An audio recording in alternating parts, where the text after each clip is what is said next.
yeah.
quality content.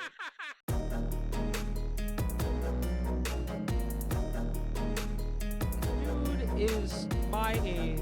Marcus is my age, and he's got like 50 years of fucking experience already.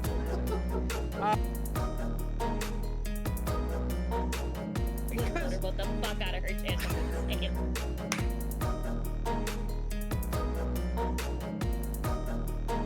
Louis Armstrong was the midwife that helped birth ska from the cloaca of punk.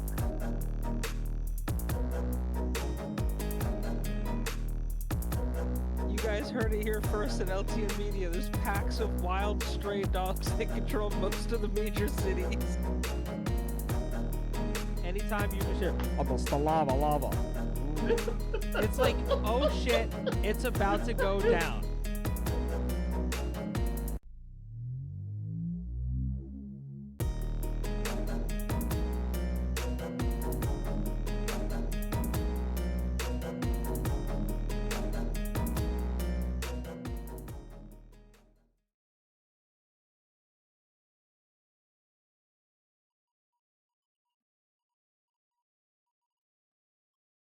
There it goes. What's going on, guys? I'm Dave. Welcome back to Less Than Normal, the only show on the internet telling you that you don't have to wear pants to hang out with us.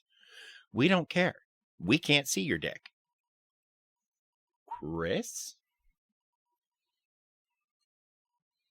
That's right. We can't see your dick, but your neighbors can, so put it away. Hello, everyone, and welcome to Less Than Normal. I am Chris, and joined with me as always is Dave. What's up, buddy? What's up? Dude, this feels old school. You and I haven't right? been the only ones on the show in a bit. Obviously, Bree taking a little bit of time. Hopefully, she'll be able to be back soon. We still love her. We miss her quiet chaos and her battling with her inner demons on camera.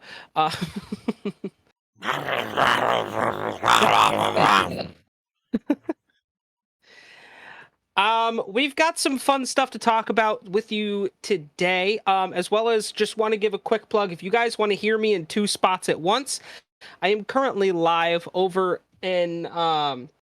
Well, I'm not currently live, but I will be part of a live show going called Miles and Motorsports. You can catch that on 959watd.com.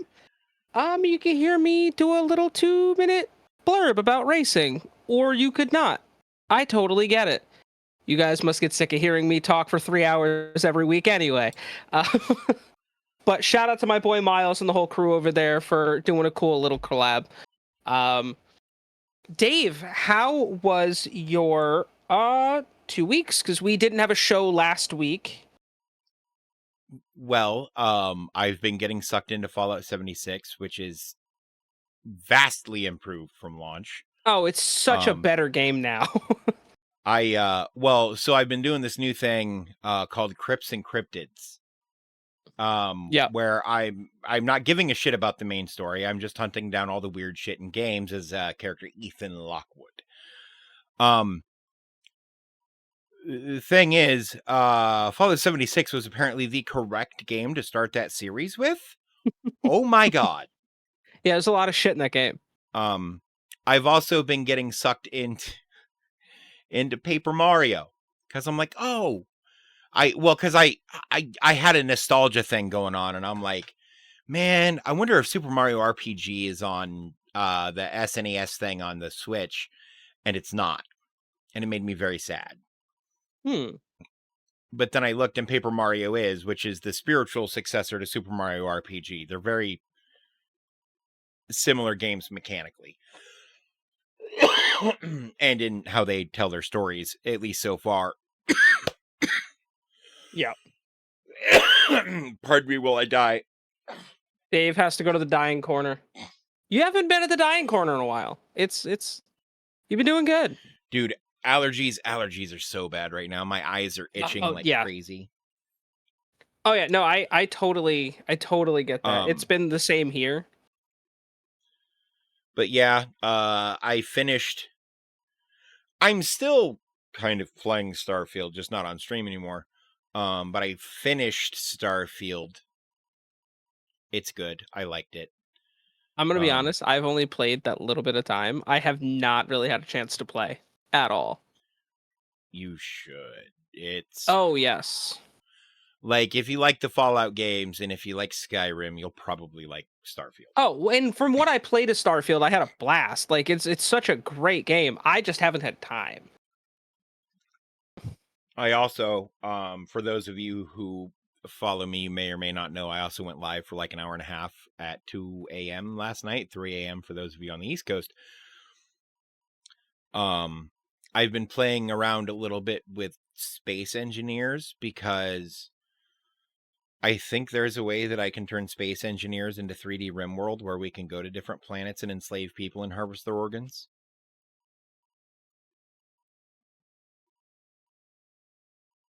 In Okay. multiplayer with custom built ships and bases and TIE fighters if we want. Dave, are you just making the Galactic Empire in another game?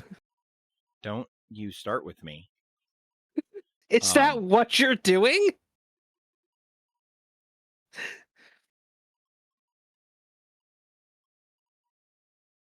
No. Should I call you Emperor Palpatine or Zarkon? I feel like they're both the same thing, even though they're different properties. You can call me Con! Con! All I'm saying is if you guys want a Shouldn't have done weird that. comparison, go watch fucking Voltron and Zarkon and the Galra are basically just the Empire. Go watch what? Voltron. Oh, yeah. Yeah.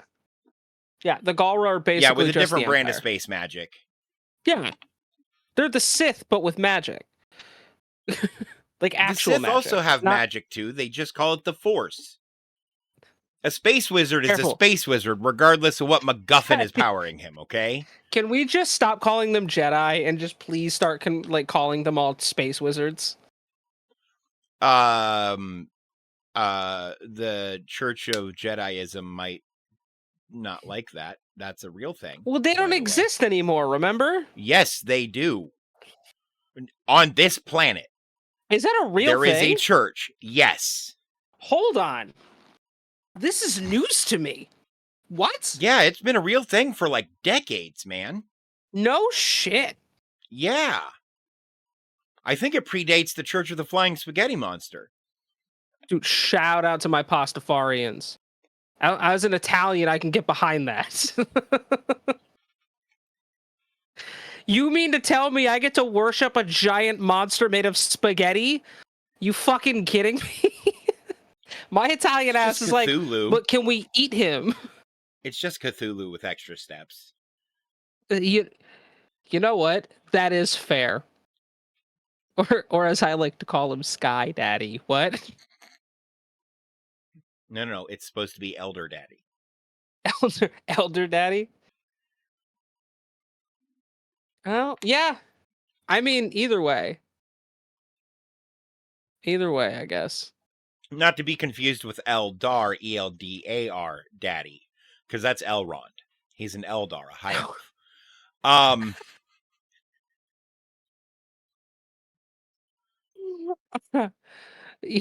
Yeah, if you wanna know weird shit from science fiction and fantasy, I know a lot more of it than I have any right to. I could talk about Isaac Asimov all day.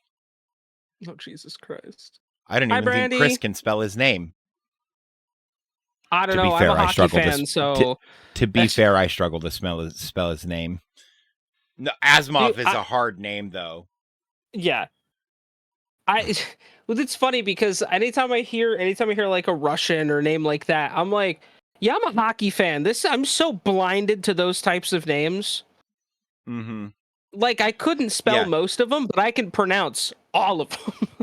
Yeah, you want to know what the crazy thing that always trips me up with the name Asimov? What? The secret I that's in it. Yeah. ASIMOV. Yeah.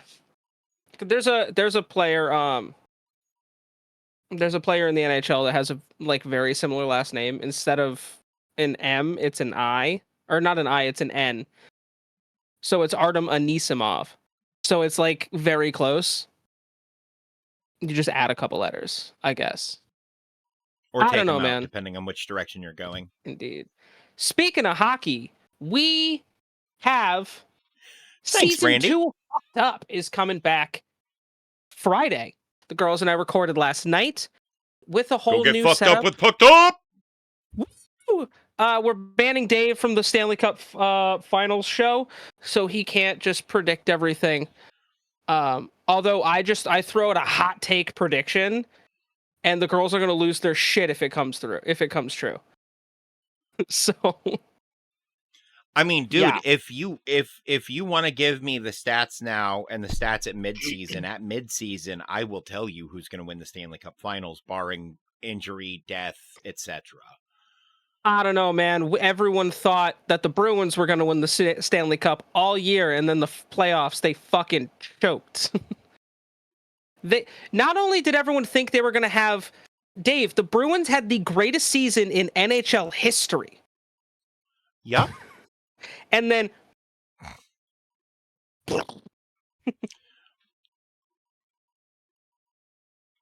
yeah, no one predicted that one. So I don't That's know if you that's heard just the rumor, hockey. but there were also a pair of puck bunnies floating around the locker room last year that fucked the guys over right before playoffs. Pretty much. I know. Shout out to Brandy. Had you heard that too? No. Okay. But shout out to Brandy. She was at T-Mobile Arena in the summer, watch it or when the Knights won the cup. Nice. Which has to be cool. I as knew a that Knights was going to fan. happen, Brandy. High five. Oh yeah, for sure. Ow. But yeah, no, get hyped, you guys. We're gonna do some fun stuff with Pucked Up. Dave will probably be on an episode or two.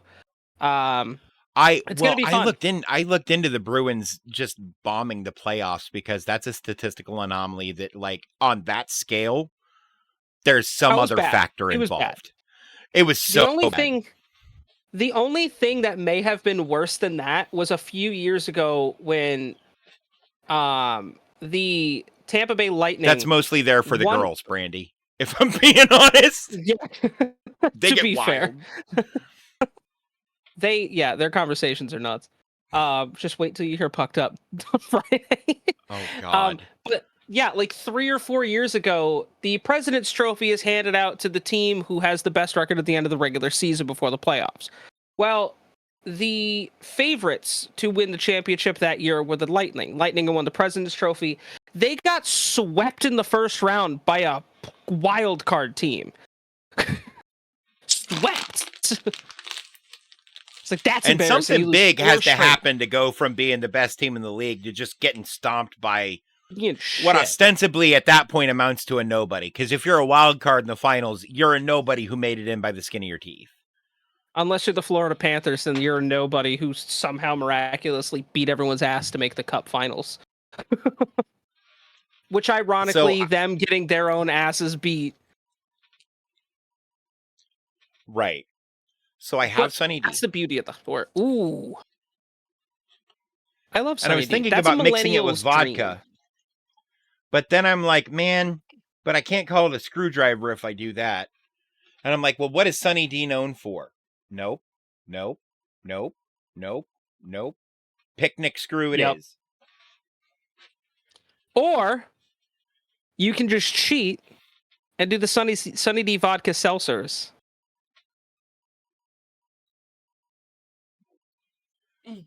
Sunny D, all right. I will indulge in a beverage with you, sir. Cheers. Chin chin. Prost. Dude, Sunny D vodka seltzers are on another fucking level. I always make a joke that these have to be a part of the millennial starter kit, and I will lose. I am Capri Sun. Please, next summer, I need you to put out a hard Capri Sun in the pouches with the straw. I will buy cases just because. Oh, no. Optional. That means you can wear them if you want, but you don't have to. Yeah. Chris and I have both elected to wear clothes. It just seemed like the good move tonight. Plus, I'm real pasty, so nobody wants to be blind. That's true. It's There's a reason we keep them off of hilltops. Yeah. Why do you think my lights aren't actual lights anymore? It's all colored lights because because Dave not, yelled I'm at not, him yeah. a lot. Yeah, doesn't help with my shiny ass head, which is still shiny, but it's a purple light now instead of. It's funny how when I first moved back home, I was like, oh, I can't wait to change the color of my walls. Like I just, I have since been home for over a year, and I have leaned into this pink room thing. Thank you, Brandy. Yes, I feel like it's a genius idea. I'm just here. Oh, thinning! Thinning!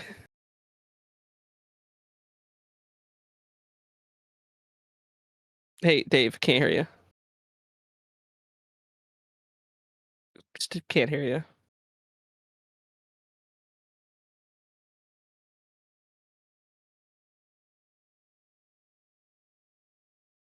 All right, well, I guess I'll fill the time. You know what? I feel a lot better because normally it's me that has the mic problems, and I'm sure I will have the mic problems, but it makes me feel a little better. I'm not the only one today. No, still nothing. I hope everyone had a great week. Test. Yes, you're back. There it is. Hell yeah. My audio box decided that it didn't like an extra little bit of power going to one of the fucking lights, so it lost its fucking mind. Yeah, sounds about right. I really need to put better shielding on this fucking thing. Is how much shielding do you have now? Any or? I mean, it's in a solid fucking steel box. Yeah, it shouldn't. Which it shouldn't react like that. Should be enough. It shouldn't have interference issues from fucking.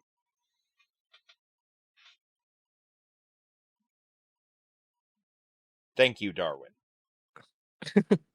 The strawberry cream freeze. Why have I not gotten that yet?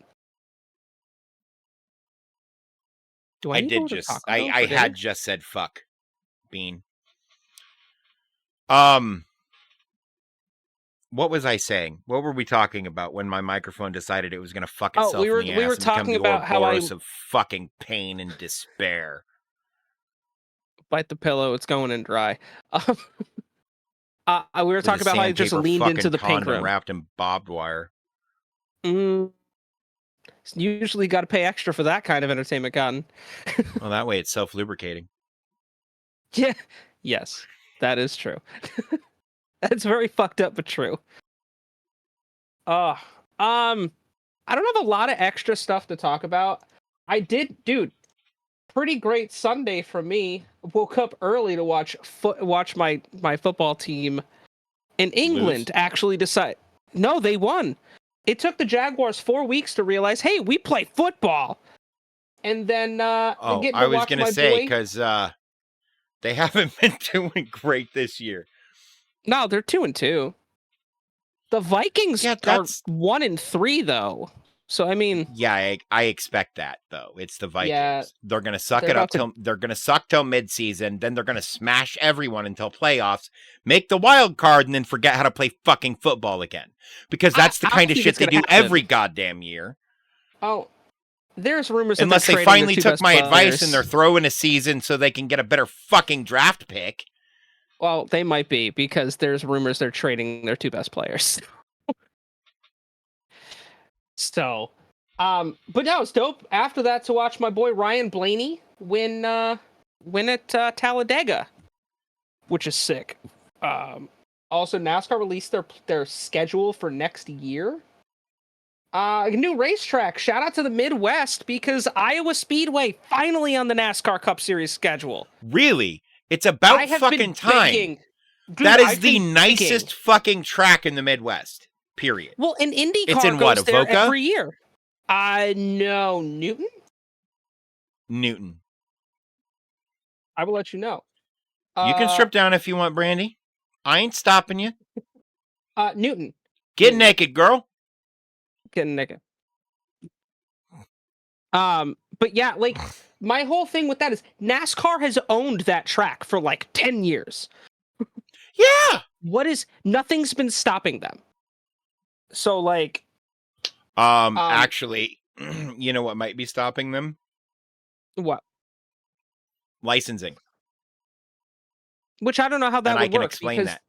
Well, but they okay. own the track. So like the only thing they have to worry about is slotting them into a 36 race schedule, which there's multiple tracks that NASCAR owns. Incorrect, because you have to have all sorts of shit cleared through a state before you can run events of certain types. IndyCar falls under the same event category type as like demo derbies, tractor pulls, etc., etc., etc. NASCAR does not, because this. Is that just an Iowa thing? I look. All I know is because I used to race unmodifieds in Iowa. Yeah. All I know is that That's what I'm drinking. you could do an IndyCar race, you could do funnies, you could do this, you could do that, you could do whatever, super easy. But getting approval to do a stock car race was apparently really fucking hard because it's looked at as a different type of event than a quote unquote farm event. Which doesn't make sense because IndyCar uses Iowa Speedway. Indy's Let me not see. stock cars; Actually, they're Indy cars. They're different. They're they're they're open different wheel cars. cars. They're open wheel and they're open cab. July. So, the one thing that irritates me, if NASCAR had decided or had talked to Penske Corporation and all that for IndyCar, this year NASCAR doesn't have a doubleheader with IndyCar at Indianapolis. They could have done it at Iowa. Yeah. IndyCar is going to be there in July for a doubleheader anyway. Have them run Saturday, Sunday, and then have the fucking NASCAR race be Sunday night. Utilize the Or whole Monday. thing. No, they will never run on Monday unless there's rain.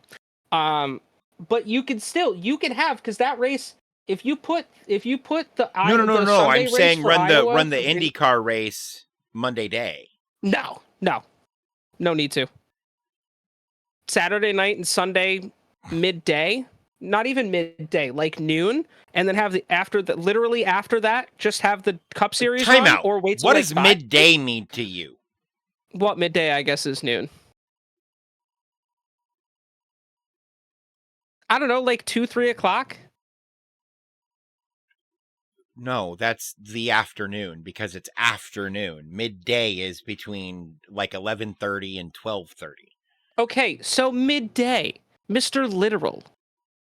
Well, no, midnight is 12 o'clock a.m. That is So true. it's Yes. confusing that midday is anything other than noon to me. Like Noon? it threw me the fuck off, man, because I didn't know Right. words anymore. Noon 30, around there. Cool. Also, normalize saying fucking noon 30 because it's brilliant. People are gonna look at you when you I say said like, it was what? Noon 30? I said it was 3.5 on a TikTok once instead of 3:30. It's 3.5. It's 3.5. I bet you somebody knew what you were talking about though. 100%. Everybody did. 100%. Because it's 3.5. It was hard to fucking get that out. Because I went, it's 3.5. It's 3.5. I just woke up and we're gonna make 3 3/4. Ooh. Dude, I was thinking about you know what I was thinking about? Why I'm thinking about biscuits is because fucking Good Mythical Morning did a whole biscuit thing the other day. It was either yesterday or the day before. But they were trying canned biscuits. Like the Pillsbury canned ones. And I was like, all right, I'm here for this. So I want to be mad. But I've had canned biscuits technically. Yeah. Because, like, well, are the Pillsbury ones that, like, you break open and have to bake, but they come in, like, the tube can thing? Are those canned biscuits? It's technically considered canned biscuits. All the ones I tried were literally in the tube that you just twist. Okay. Oh, yeah. Dude, the Grands? The extra butter Grands. Oh, yeah. They just hit, man. I had some the other day. Didn't even bother to get hard, just came straight down my leg. Bam. That's called not wasting time, Dave. That's just being efficient. And if you're going to be something, you should always be efficient. Shout out Rhett and Link, though. You guys, you should always be efficient. Rhett and Link are cool. Dude, if Rhett and Link, if you guys ever want to come on the show, fuck Smosh. Oh, dude, Anthony coming back completely killed any desire I had to interact with that channel at all. It's just I love become... Smosh. Dude, no. They posted they dug into someone's, like, stuff for Twitter stuff, and then outed one of their, like, staff members as she posted about having slept with another YouTuber. And they're just airing all that out. And I'm like, no, fuck you. A, that's cringy as fuck. B, that's her private business, and whoever she was sleeping with, yeah, she probably shouldn't have put it on Twitter, but it's not your place to platform it like that. Was that one of those where we left our Twitter feeds or were leaked or whatever? Because all of those are all fake. None of those are real tweets. No. A, they're all real tweets. You can go find all of them on their Twitters. B, Jesus. You could tell by the gal's reaction that she was super uncomfortable and didn't want to talk about it. I don't know, man. I'm still here for Smosh. I enjoy their content. It's just devolved back into the fucking insanity I didn't like before. And it makes me sad. The only thing I still watch is games because Anthony doesn't have anything to do. Well, I don't even watch games anymore. I watch fucking the D&D shit that fucking Dude, Damien it was so does good. because Anthony's in everything else. It is really good. It was so good. But Anthony's trying to get himself in everything else to get used to people seeing him on the fucking channel again. And I'm so sick of Anthony. I wish he'd fucking crawl back under whatever rock he crawled out of. Anthony's had a pretty successful YouTube channel outside of Smosh, though. It's not like he just, like, was a little hermit crawling out of his cave. I know. I don't know. I'm here for Smosh. But the only reason his channel was successful is the same reason fucking Ogsog exists. Which Ogsog is just the old Smoshcast doing old Smoshcast shit and being fucking annoying and cringy. Oh, that's why they're all old Smoshcast. Right. But then they brought Anthony, who was, like, spearheading the cringy, back into the mix. I only watch games and Pit. I do watch main channel. I don't even watch Pit because Anthony's on every Try Not to Fucking Laugh. He wasn't on. He's been on like one.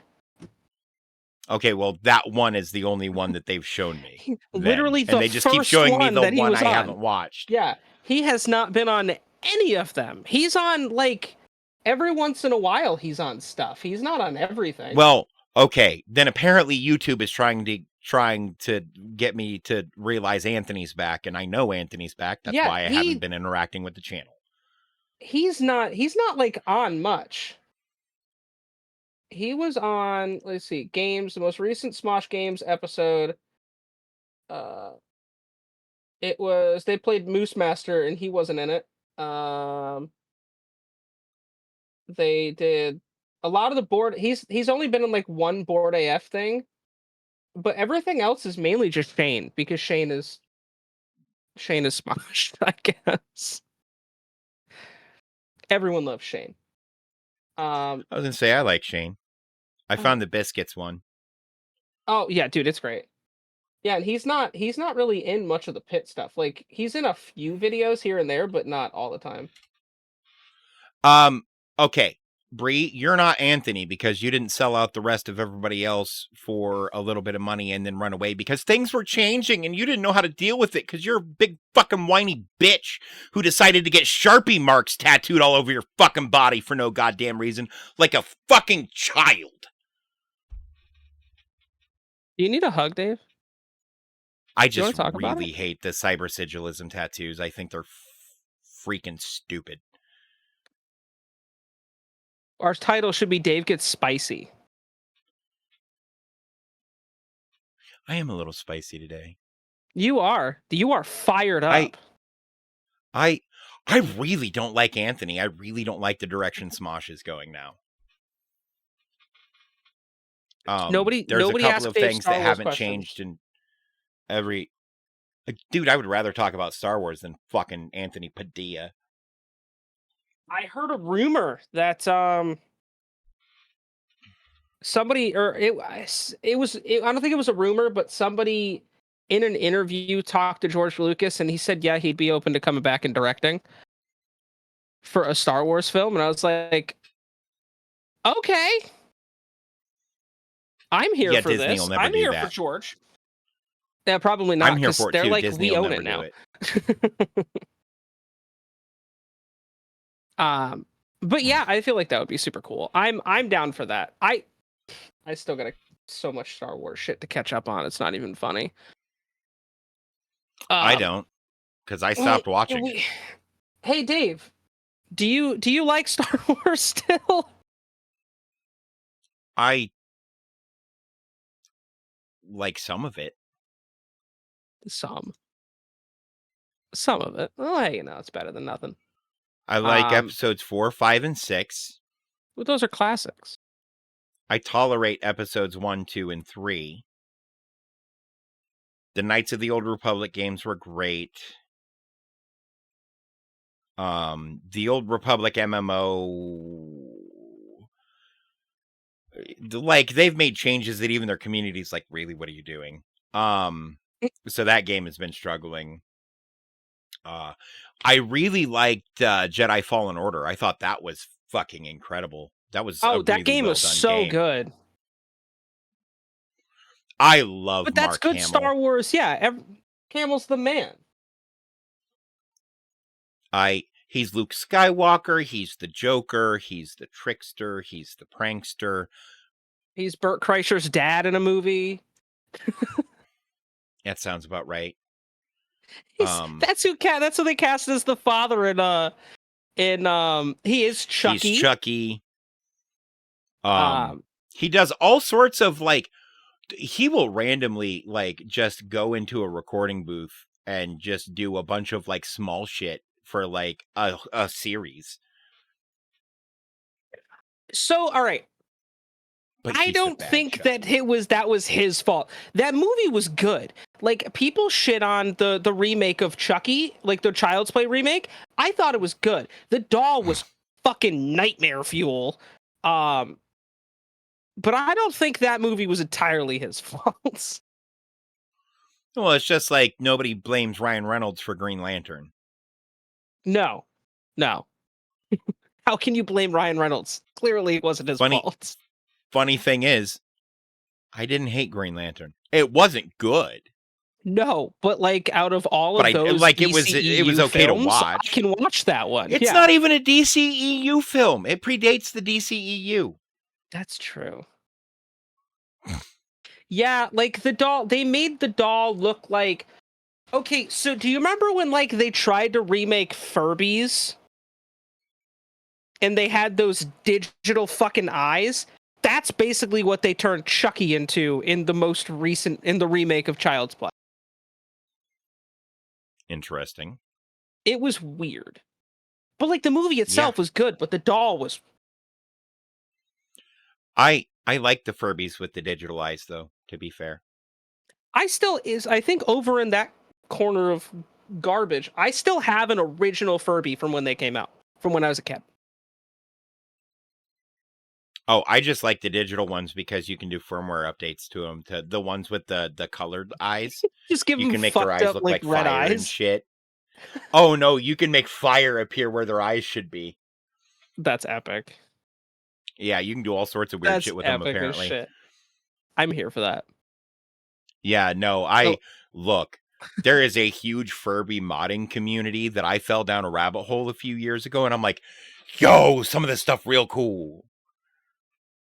There was there was one Furby, and it was a classic Furby, but they set it up where if you said something to it and it spoke back, it triggered a detonator and exploded. Jesus Christ. There was like Why? a half stick of dynamite inside of it, basically. Who does that? People making a YouTube video, obviously. Oh yeah. Like how do you That sounds like some Michael Reeves shit, to be fair. Like, who does That does that? sound like some Lots Michael of Reeves fucking internet lots of internet engineers would do that. that sounds just Styropyro like would Michael do it, but it Reeves. would trigger a fucking laser that would shoot out of the mouth and blow something else up. Yeah. No, Also, Michael shout out Reeves to would make it Styropyro. fucking... Nobody ever talks about him, but he's a laser man, and he does crazy laser man shit. And if there's one thing Dave loves, it's laser beams. Laser Pew, pew, pew, beams, pew, pew. explosives, ballistic weapons, incendiary devices in general. Like, I'm here for the destruction.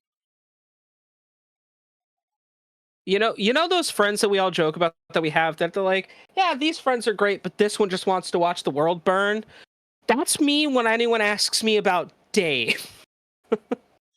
I don't want to watch the world burn. I want to be the reason it does. Dave's on a supervillain arc now. He's leaning hard into that. We were discussing, I think it was before stream, or maybe it was after stream started. I'm apparently the Emperor now. Oh, Were yeah, we that was live yet? the beginning. Yeah. Okay. Yeah. I was going to say, it was either right before we went live or right after, and fuck if I know which. Time is fake. You know what's funny? Is literally we've been streaming for 45 minutes and we've only touched one thing because of just our random nonsense. This is LTN content, you guys. We have a plan, we just follow it loosely. Look. There is an old Power Up Pub clip that I think also explains LTN perfectly. We start with a general idea of what we want to do. Conversation happens, it devolves from there. Here we are. Yeah. And then, but the difference there is at least with LTN, there's always one person trying to control the chaos. And it goes good sometimes. Yeah, with Power Up Pub, we all just fucking leaned into it, and it was crazy. Make the plan, execute. Yeah. No, one of us has to be... Bean was on Power. I think Bean was in that clip. maybe. That I just mentioned. Maybe. Because I think she's in the top right panel, and I think Tato is underneath of me. I don't know who's in the bottom right. Oh, I hear my voice somewhere else. Oh, I am live on the radio right now. Listen, I gotta support. I gotta show support. But it is weird. Maul was gone that week. That's why Bean was in the top right. Otherwise, that would have been Maul's spot. And prior to Maul, that would have been Steven's spot. Because Steven was my co-host before Maul. Ah. Listening to this pre-recorded segment has given me a thought that I realized today. Those that don't know, anything edited that comes out of LTN Media is me. I'm the one that edits and all that stuff. I'm usually the one spearheading most of the YouTube videos, like less than normal, like pucked up, like that stuff. Do you know how much I hear my own fucking voice? Way Only more than any person should. I'm kidding. Like, way more than anybody else should hear their own voice. It's a lot. It's a lot. But you know what? It's fun. It's worth it. And we do this for you guys. And mainly the best way for us to hang out at LTN is the crazy shit we say. We might as well just record it or be live. That's fair. Yeah. How many times would we just... dude, I wish we had actually been able to launch after midnight the way we wanted to. Yeah. That would have been so great. It was literally just Dave and I, after maybe a few drinks and some, just random hangouts at 12:30, 1 a.m. And it will be like, we should record this. Dangerous. Very dangerous. Believe it or not, we actually do have other stuff planned. So, music. Song of the week, Dave. Do you want to talk about your song of the week? This is me just testing, see if Dave actually read the show sheet.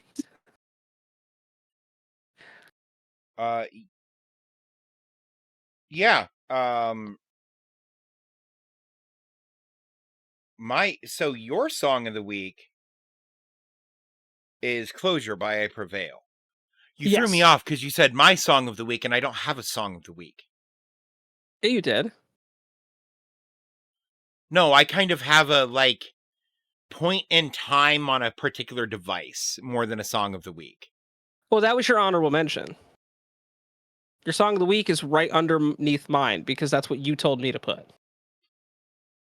The Bard song. From fucking what? You just said the Bard song, and I was like, okay. All right. Anyway, yeah, "Closure" by I Prevail is my song of the week. I Prevail is a metal band that I love a lot. I've seen them live. They're good. Fantastic. Yeah. They dropped their album last year. Their newest one was it True Power. This is one of the songs on it. I find myself, and I told this to Dave before we came on stream, that I find myself at every week finding one of their songs and just playing it hundreds of times throughout the week because it's just so catchy. And that's when you know you've made a good album, when you have people just binging songs. Right. Yeah, but I love I Prevail. Go check them out. Check that song out if you guys are interested. I know if I've sent it to a couple other people recently. And I thought it was great. Honorable mentions. Actually, Bree, while you're here, do you have a music corner person that you want people to check out? There we go. Let's make her work still.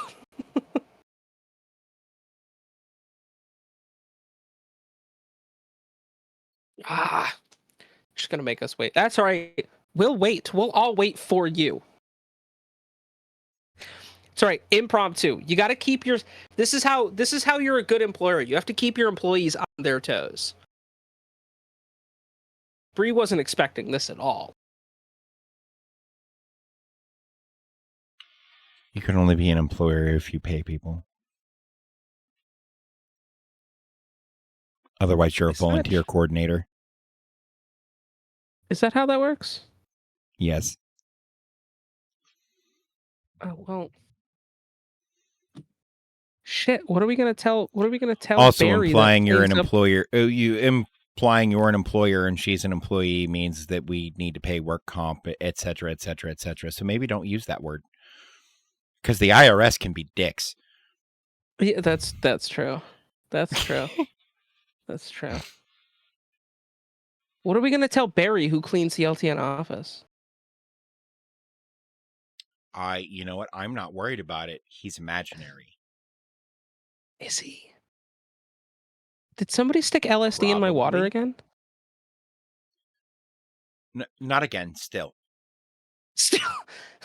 Dave's like, I've been dosing you for 6 months. You have no idea. I have an insulin pump hooked up to your taps, man, that just slowly pumps LSD into the water.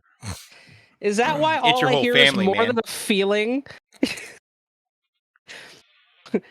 That must be why occasionally Boston broken up by going, yeah. Hang on. I'm gonna sing one word and you're gonna tell me what song it is. Whoa, whoa.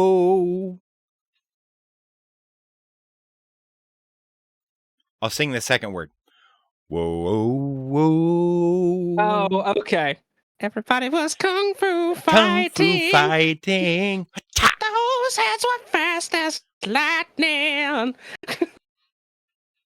Oh, yep. Anywho, SZA. All right, I like SZA. She has some good music. Is that how you pronounce that? SZA. Because that looks like a Slavic word that would be pronounced za. Za. Za. Yeah, I just ate some za, dude. Yeah, bruh. Righteous. Yo, now I want pizza. Fuck you. I had chicken bacon ranch pizza today and yesterday, and it was fucking amazing. I I made think of a the way burger. I pronounce the way I look at SZA is the way you would pronounce like the two members of the Wu-Tang Clan. Everyone calls them RZA or GZA. It's no, it's the RZA and the Jizza. It's how I remember it.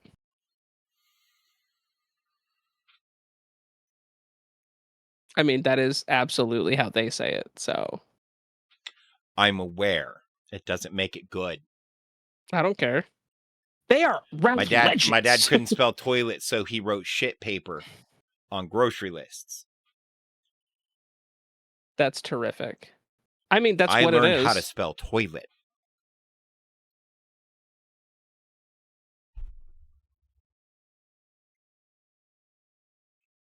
Oh yeah. Ari as in Ari at home or Ariana Grande? Because I can't understand either of them half the time. Oh yeah. Okay. That's yeah. Both would be correct. I was going to say, she legitimately could be talking about either. Because Yeah. Ari just loses his mind and says words. That But is in like a so fun true. way. That is true. Anytime I'm on Zach's stream and he's got Ari playing in the background, I'm like, what the fuck is he saying? What? Right. Is this Ari or is this Lonely Island? What are we doing? What is happening? Yes. No, Ari's cool Oh though. shit. Ari at home, check him out on Twitch. He's on tour right now, oddly enough. But his tour is him live streaming on location from various places, like next to a fountain. With like a one-man band kind of like synth setup. It's actually pretty cool. That's pretty dope, actually. Yeah, no, his setup is super fucking sick. Like if you're into audio tech, go watch the stream just for that. Yeah. He's pretty awesome. Yeah, seriously, go check out SZA. She has some good music. Dave, you have your honorable mention.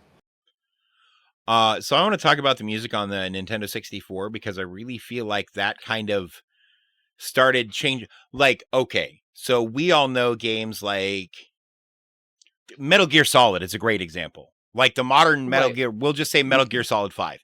Crazy fucking soundtrack, really good. And there are a lot of other modern games with really solid soundtracks.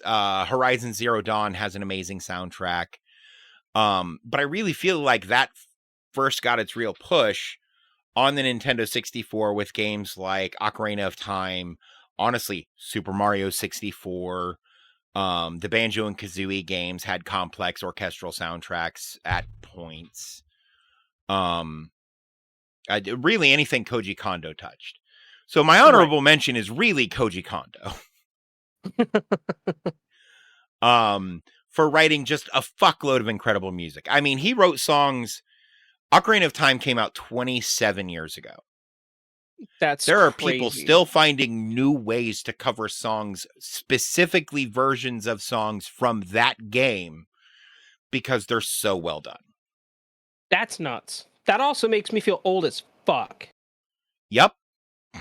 I was 10 when it came out. Fuck you. I was 3. That's nuts. That game is almost as old as I am. I know, Bree. Bree is baby. No, I really feel like Koji Kondo in particular was kind of instrumental in changing how important people felt a video game soundtrack was. Yeah. Along with all of the other pushes, Ocarina of Time and a few other titles on the Nintendo 64, like all of the other ways that they kind of pushed gaming, I really feel like one of the biggest pushes from that generation and from Koji Kondo himself was in making music in video games more musical. Right. You know, and don't get me wrong, I love the fucking Mega Man soundtracks. Because the Mega Man soundtracks are chiptune fucking EDM. That's the Mega Man soundtracks. That's what they are supposed to be. Like they're not trying to be anything else but just what that sound. And I feel like the N64 in general, like that era of gaming, is when you saw everybody pushing the fucking boundaries. Like I had mentioned before stream, Mm-hmm. GoldenEye, like Yep. what? Your pause music should not be that fire. Like Right. Well, little known fact. So GoldenEye, when originally shown to Nintendo, was supposed to be like Donkey Kong 64. no shit. Rare's, existing big game. Yeah. Um, and then they transitioned to an on-rails shooter where you would control where the gun was aiming and shoot people as it moved you through the levels.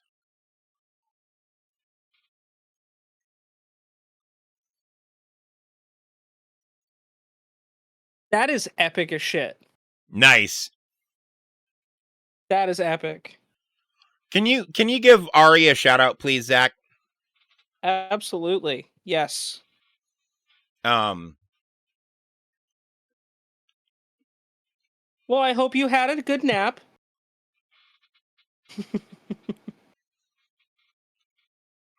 but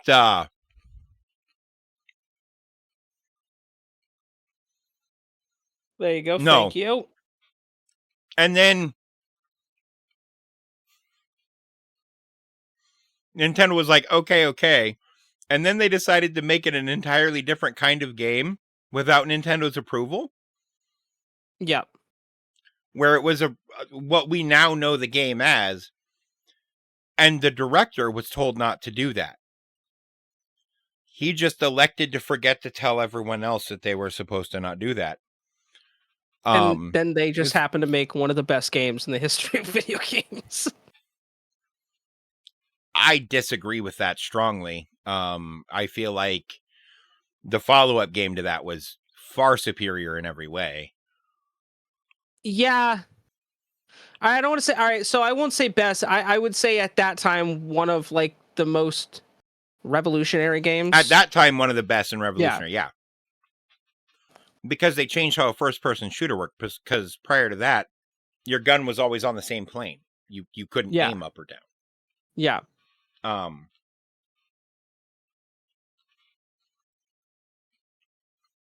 Rare taking those big risks. But yeah, no. And music from that era. Actually, hang on. I feel like this can be a whole ass show in itself if we just talk about the history of music and video games. Yeah, it really could. We'll talk about that next week more, probably. Yeah. Oh yeah, next week. Because that's what we'll do. And oddly enough, there are two names who are probably going to come up a lot. Square Enix.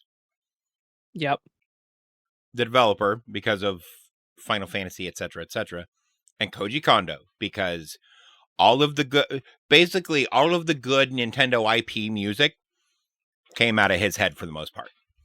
Yeah. Or and was inspired by something he did decades ago. Right. And like then you we're had, still EA riffing Sports. off of themes from Ocarina of Time. Well, then you have EA who said fuck it, and they just got licensing for out in world real world music, and that changed shit. Oh I yeah, remember EA Need NASCAR for Speed did it as a kid, and just fucking just EA in general, because Need for Speed is an EA property. Is it? Yeah. Yep. Oh. I was gonna say it's always been an EA property. Yeah, I forget they used to make not shit. I don't. The only EA game I willingly go out of my way to play now is probably the NHL game and maybe Madden, but that's really it. I'll play the sports stuff, but EA overall, they used to make good games. That's not true because again, we were talking about the Jedi Fallen Order. That's an EA game and that's a great game. Yeah, but the Star Wars game they made prior to that was so bad they lost their exclusive license to make Star Wars games. So what Battlefront? Battlefront 2? I enjoyed Battlefront 2. Oh no! At launch, it was loot boxes and everything locked behind a I paywall. was gonna say I play Battlefront 2 from time to time now No, still, and I it's still enjoy fine that now. game. It's Yeah. fine now because nobody would fucking play it at launch. Yeah, sounds about right. Gee, I wonder if there's some developers that could have learned from that. Who are you talking about? Did No Man's Sky really need to come out when it did? No Man's Sky was a nightmare. No So Man's was Sky like, released before Battlefront 2 by a long ways. did it? No Man's Sky is like 10 fucking years old, man. I don't. Fallout 76, on the other hand, 76. which Zach and I have talked about a lot, and the game is completely fine. No Man's Sky came out 2016. I thought Battlefront 2 was like 2018 or 2019. Battlefront 2 came out October 2017. So it came out a year later. So EA could have learned. Almost 2018. Yeah.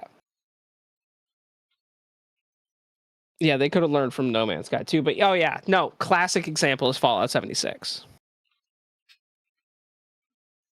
Well, they almost did it again with Starfield. Thank God Microsoft was like, bruh.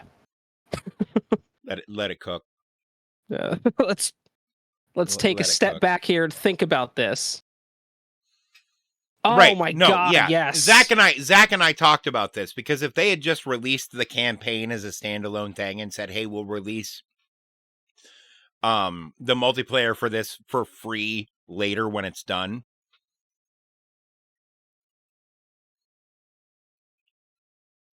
to our satisfaction, nobody would have fucking cared. They would have went, cool, I get a cool single player and co-op experience while they're making the multiplayer good. Yeah. That would have been the best way to do it.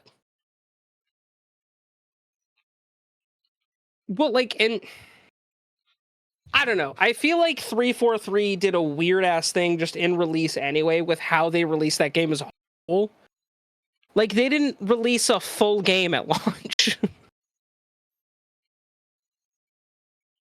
At least, like, in the full sense of every other Halo game's launch. So, I'm hoping that if and when the next one comes out. Oh, yeah. Yeah. But I'm hoping if and when the next Halo comes out, let's just, like, think about it first before we do it. No. If and when the next Halo comes out, stop trying to put your single-player Halo experience with a multiplayer Halo experience. You don't need to do that. Mm. If you want to make a good Halo multiplayer game, focus on that. If you want to make a good single-player experience, focus on that. Because the Halo Infinite single-player experience was fucking phenomenal. And honestly, playing campaign on multiplayer is also very enjoyable.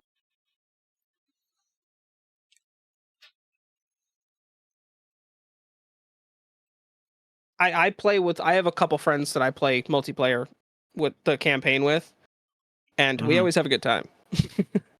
But it's a good game. The problem with the multiplayer in itself is there were so many fucking glitches up until recently. There's a lot of problems. We're moving towards, with any sort of multiplayer FPS, it feels like it's all just pay to win now, which kind of ruins the fun. Loot boxes and there was all that never shit. any fun in competitive multiplayer anyway. Yeah, competitive multiplayer isn't played by people who want to have fun. Competitive multiplayer is played by people who feel the need to be superior to someone else so that they can feel okay about themselves. Yeah, that's pretty accurate. They have fun in that process, but yeah. No, you're not wrong. You're pretty spot on there. Ultra competitive games have nothing to do with fun and everything to do with being superior. I mean, that's competition in general. Yeah, but the problem is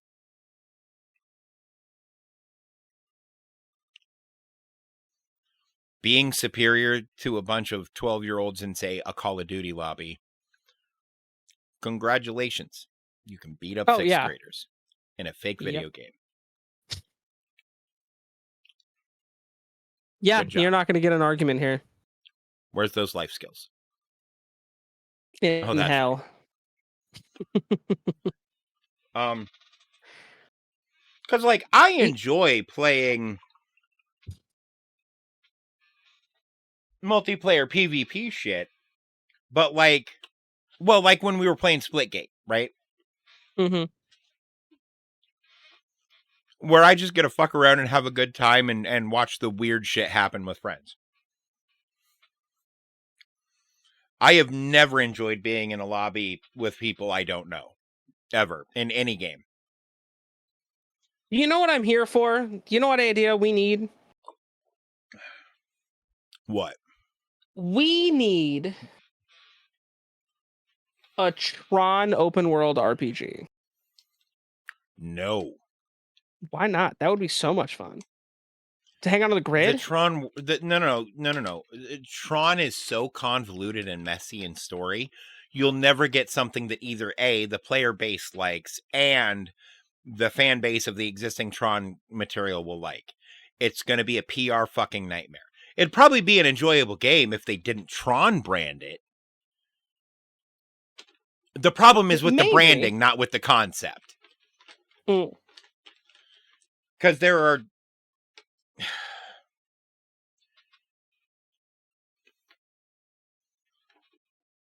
are too many people who want too many different things. Plus, Tron started as a video game. Yeah. That they made a movie about. The first movie wasn't good.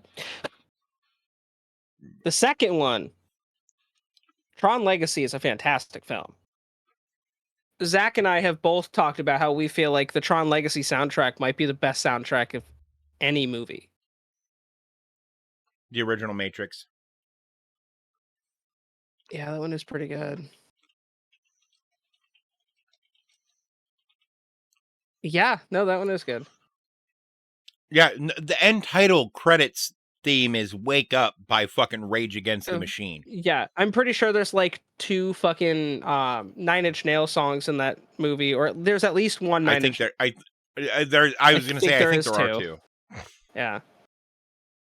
Yeah, no, Zach, I agree. I'm sad that it won't work, but I would be here for that. That would be a blast, where you could do light cycle stuff and you can, go into the arena and play games, walk the grid, tell through a story, how to beat Clue. They made a video game for Tron Legacy. Did you play it? I don't think I did. Because I think I played it at a buddy of mine's house, and it wasn't great, bud. At least on controller. Was that Tron? Looks like it got. You know what I would like to see them reboot? What? Reboot. Trying to remember reboot. It was a CGI cartoon from the late 90s. I don't remember. About people who lived in Circuit City or something like that. But they were the things that made the computer work. Like they lived in a computer and were parts of computer code. Huh. Yes. Interesting. Very interesting. I actually think the Wachowskis have said it was one of the inspirations for The Matrix. The Matrix. Which, it's a bunch of people living in a computer. The Matrix video game wasn't that good. Enter the Matrix? Yeah. I played it. I didn't like it. You're giving it too much credit. Yeah, it wasn't good. You said it wasn't that good. It was fucking terrible. Oof. You know what game is good that's based off of a movie that I actually enjoyed a lot is Alien Isolation. Alien Isolation is ass. See, I enjoyed it, but I love the Alien franchise. I also love the Alien franchise. the game is mechanically sloppy all over the place. The puzzles are inconsistent and half the time incoherent. But a lot of those flaws get covered up because people are afraid the alien's going to see them. I don't care. Take me. My body is ready. Take But me. because of that, I see all the little stupid shit that they did wrong, and it's just upsetting that a game that big that gets that much love from that many people can be so fucking sloppy. Yeah. I don't know. I enjoyed it. Right, but you get scared by shit, Chris. I don't get scared by anything anymore. You know the amount of horror movies and all that stuff that I've watched over the years? I'm so desensitized to that stuff.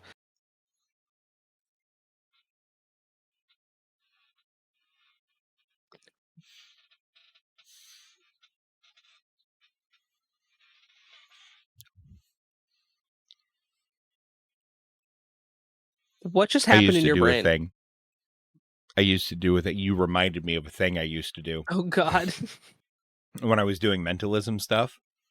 Yeah. Right.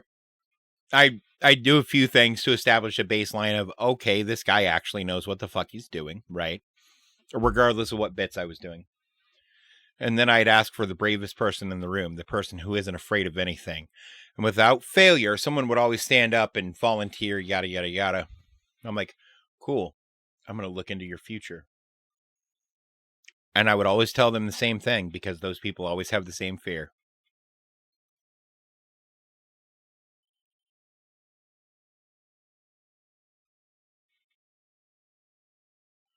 You're going to die old and alone, having spent the latter half of your life wondering if you should have done something differently. Why would you wish that on me? Why would you wish me growing old? No. Why would you wish me growing old?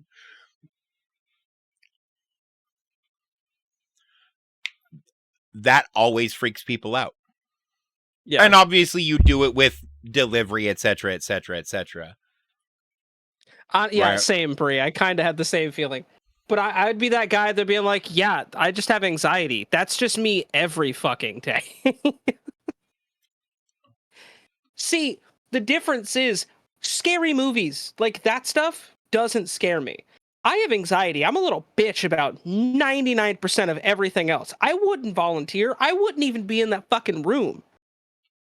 I have panic attacks leaving my house most days. But I gotta go to work, so I gotta still go. Because the liquor store doesn't run Jesus itself. Christ, Dave.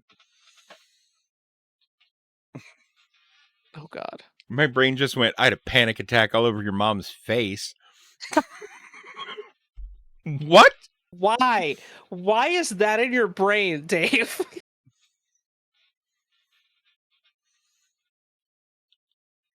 Oh my God. I don't know, but I had Anyway. to let it out so it wouldn't be there anymore. Oh, that is. You know what? Fair. That's fair. Ugh. Anyway. Not Oh yeah. always, but usually that requires tits.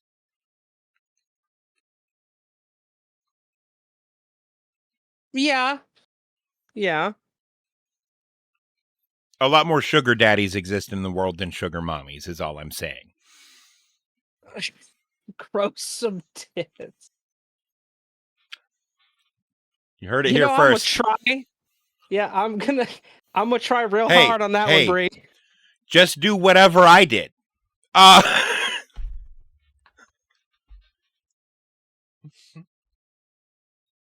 Oh shit. That's funny. His name was Bob. Bob had bitch tits. Bob had bitch tits. One of my friends is in my phone as bitch tits. I don't remember why I call him that, but I call him that, and he's in my phone as that, which is fucking funny. I had a friend that we used to call bitch tits, but his name was Bob Paulson. Bob Paulson. His name was Robert Paulson. The exact same name as Meatloaf's character from fucking That's fucking Fight wild. Club. So we called him bitch tits. I still haven't seen Fight Club. I listen. Okay, you know the funny part? I know that whole fucking story, start to finish, but never seen it.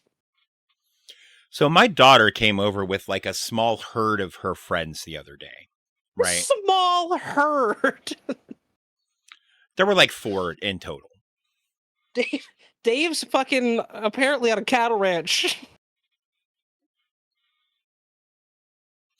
And one of them had the book Fight Club with them. They Ooh, had all right, seen the so what was movie. They were book? reading the book. Book's written by Chuck Palahniuk for anybody interested. Grew a tit from drinking soy milk. Yeah, it sounds like something Jack would say. But it's their favorite movie. It's one of my favorite movies. Fight Club. Yeah, I no, need to listen. It's on the list to watch, but remind me to message Kling at some point because I finally broke down and watched Battlefield Earth. And I need to talk to someone who has read the fucking book about the movie. oh god. And Kling is the only person I know who I can be fairly certain without having asked him he has either read the book or is at least very familiar with it. Because he really likes sci-fi and he's a writer. Oh yeah.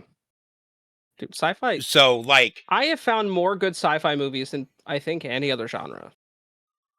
Battlefield Earth is so bad. Yeah, it's not good. But I think it's not only not good. But I know why it's not good, and it's because okay, the main plot of the movie is a subplot in the book. Yeah. The movie ends at about the midpoint of the book. It cuts off the first quarter of the book, which is Johnny's childhood.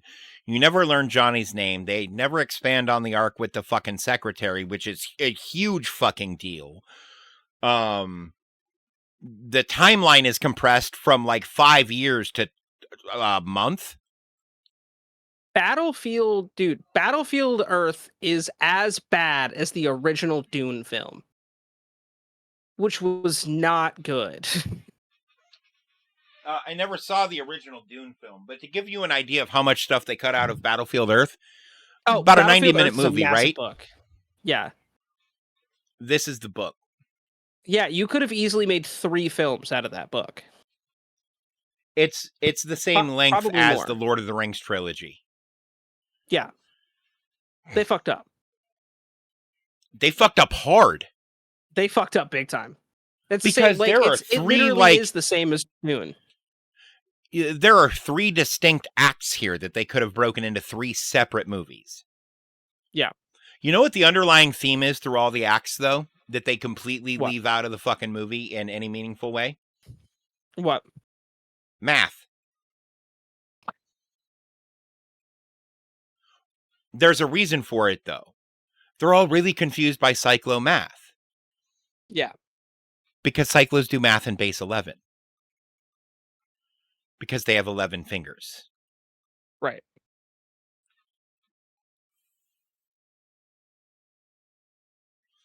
That seems I don't know. It's strange. Yeah.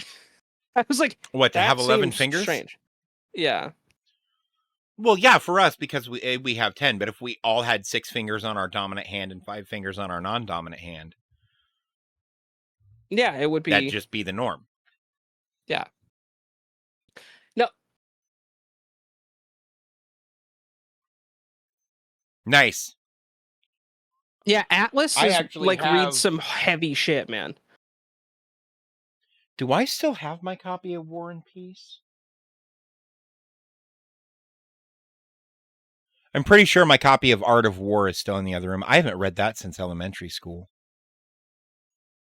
Yes, I read The Art of War in elementary school. Fuck you. You are something special. Well, based on reading reading tests I took in 5th school. grade, I was reading at a post-collegiate level in 5th grade. Well, some of us never learned how to fucking read, Dave. It's okay, Jimmy.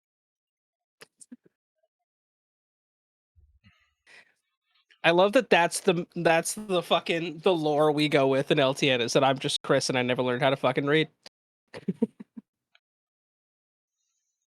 Even though I read all the time on stream. Chris, you don't have to pretend it's a bit, bud. You don't have to pretend it's a bit. It's okay. Everyone knows that you get fed stuff you're reading in lines in your earpiece. It's fine. Everyone already knows. Okay? You don't have to pretend anymore, bud. We're here for you. Dude, you are outing Noah, the info prep like guy. You are outing that man. You know, I will say that the Smosh Noah is superior to ours, though, because ours doesn't have cotton candy hair. Yeah. Get cotton candy hair, Noah. Get cotton candy hair. Like fruit stripes. No, not the new one. The one from the 90s. That's just pink and white. Or zebra stripes. Yeah, zebra stripes. Yeah. And no, it's fruit stripe gum. With the zebra, it's called fruit stripe gum. Dude, but it has pink zebra stripes on the gum. It's good, though. Well, it's got there's multiple different ones. No, Finn just needs hair. Yeah, I need hair first. Like, just paint. Paint, he says. Paint your fucking head, boy. Dude, you know how many people have been like, you need to get a head tattoo? I'm like, I'm not getting a fucking head tattoo. Dude. Get a head tattoo of a cut and fade.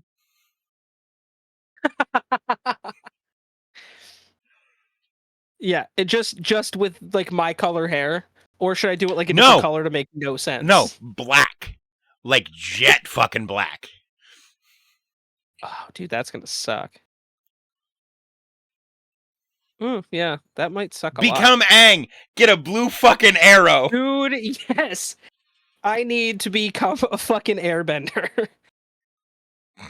This is an alternate reality where Aang never became the Look, you feed me the right foods, I'm already an airbender. I'm just saying. That should be my Halloween costume. If I drink enough, I'm a waterbender. Fair. You did tell me I was an airbender. That's my costume. Aang from an alternate reality where he wasn't the airbender that became the Avatar and he just became an alcoholic. It gets even better, Chris. Give me 10 minutes in a junkyard and I can be a fire or earthbender. Oh, God. Because I already have plans for a junkyard flamethrower. Oh, my God. Everything changed. Dude, carburetor fuel pump tank. Oh, yeah. My Spark neighbor, plug. dude, neighbor. That's all you need. Carburetor, fuel tank, fuel pump, spark plug, battery. My neighbor has a flamethrower, and what he calls a flamethrower is literally just a propane tank with a hose attached to it.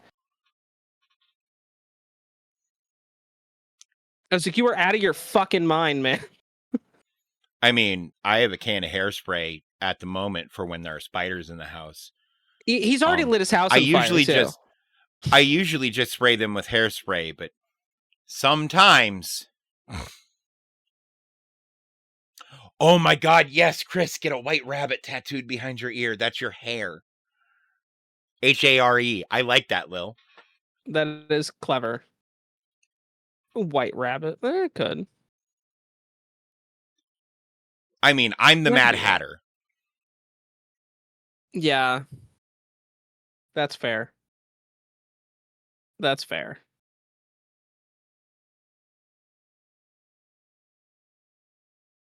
Now, Dave, you are broken Matt Hardy, and if you don't know who that is, after stream, I'll show you.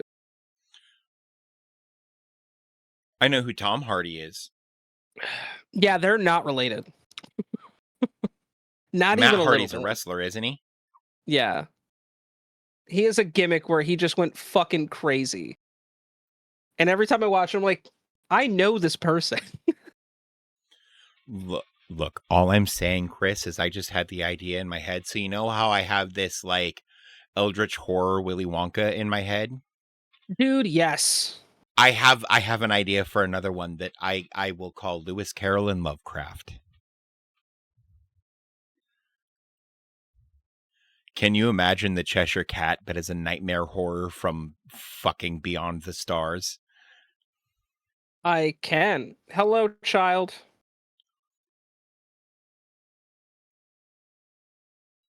That is super unfortunate. Help her change her Mm. username later. Yep, I need to.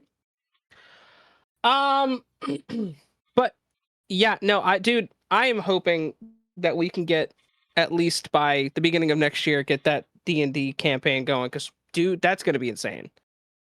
Oh yeah.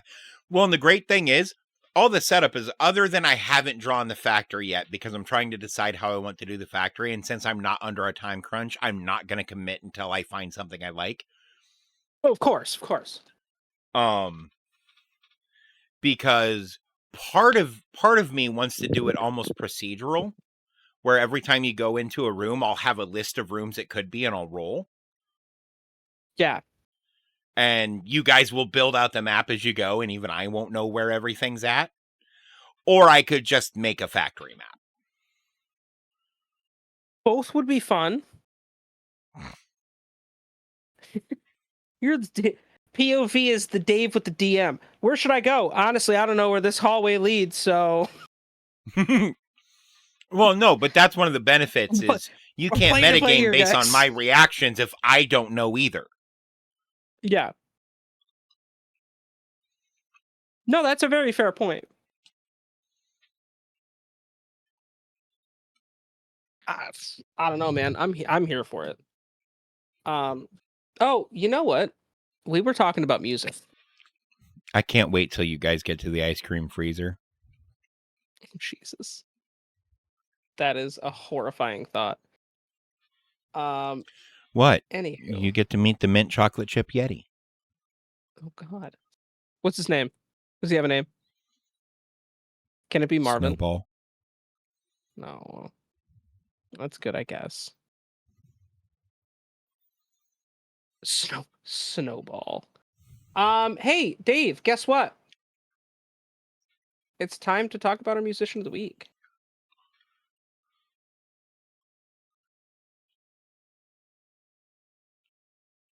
Do you remember who our musician of the week is? Yes. Okay. So this week we talk about someone who, no matter what genre you listen to, you know the name. Frank Sinatra, Hang without on, I have to question, answer a is question. Bree, technically Snowball is edible. However, I don't think he'll appreciate you attempting to eat him. He's also 12 you know feet tall. So what you're saying is there's a chance. I mean, yeah. Only if he has the personality of the abominable snowman from Monsters Inc. No, think more Wendigo from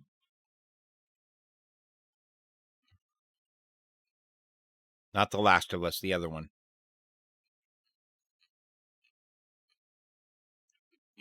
Remy Malik played the brother.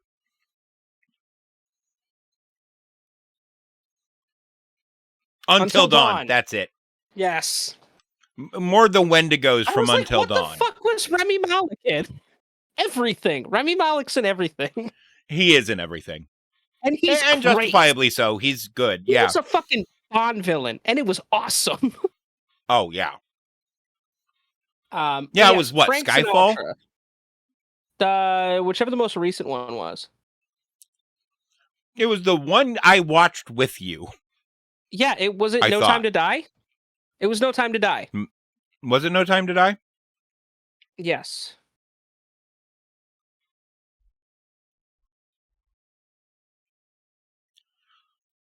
It's better. It's better.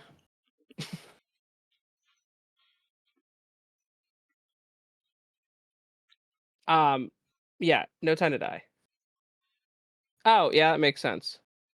Even though, wait, you shouldn't have had to. You should have just been able to change it, because I've changed mine before as a joke. You can only change it every 30 days. It Yeah. used to be. There might be different requirements now. That's all right. That's all right. It's better. Yes, Frank Sinatra is without question one of the all-time greats. 150 million albums sold worldwide, 13 Grammys, and 3 Academy Awards, just to name a few of his amazing. With a career spanning from 1935 to 1990, Sinatra had success in both movies and music. 59 studio albums, 62 films, and I would say tens of thousands of live performances. With his iconic voice, massive worldwide popularity, we show love to the GOAT.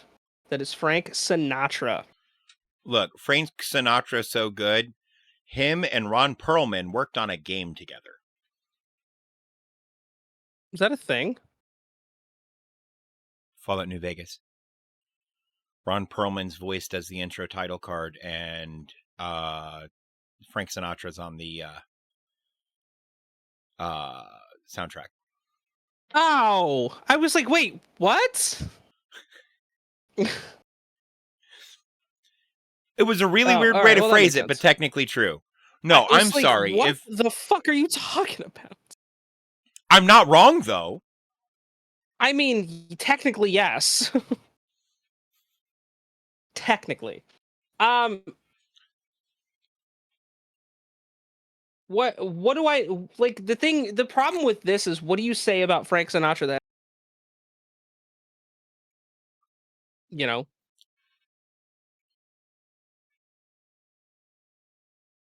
No, yeah. You don't. How? I guess a good question like it's Frank because we need to do Frank, right? It's not Frank because you guys don't know about Frank Sinatra. Like, because sometimes it's a chance for us to go, hey, these people were instrumental in these ways, and it's important. Everybody knows Frank Sinatra. Yeah, there's Frank no Sinatra fucking shit. Way you haven't heard of Frank Sinatra. It's not if possible. You are listening to this show in English. Yeah. Which is the only language it's available in. Most of the time. I have my moments.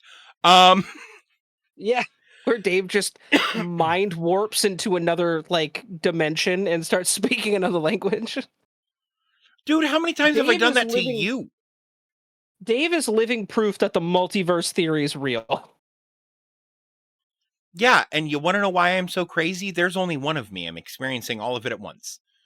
Dave is Kang. No. There are multiple Kangs. There's only one. Oh, you're me. America Chavez. Yes. Yeah, you're America Chavez. That's actually a good. That's yes. There's only one of her.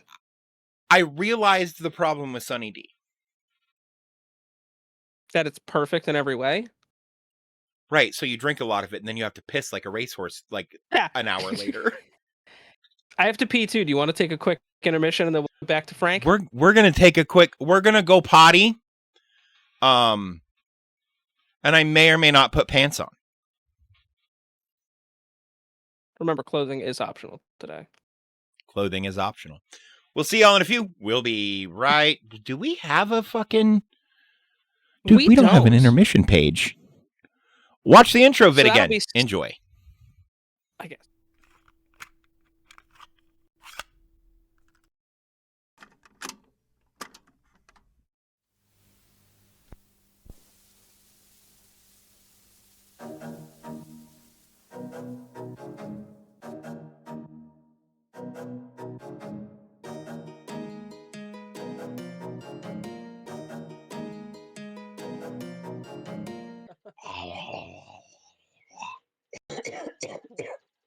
This is quality content.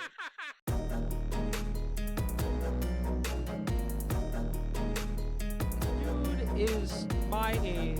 Marcus is my age, and he's got like 50 years of fucking experience.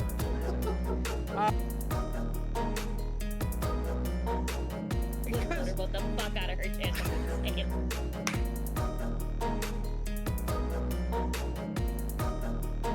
Louis Armstrong was the midwife that helped birth ska from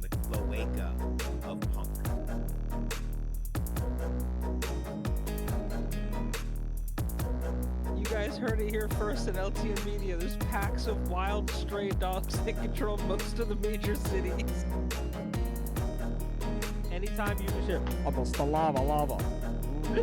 It's like, oh shit, it's about to go down.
This is quality content.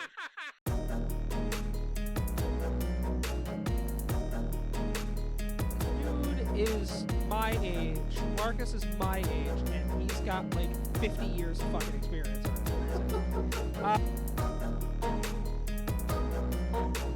Because both the fuck out of her chance. Thank you.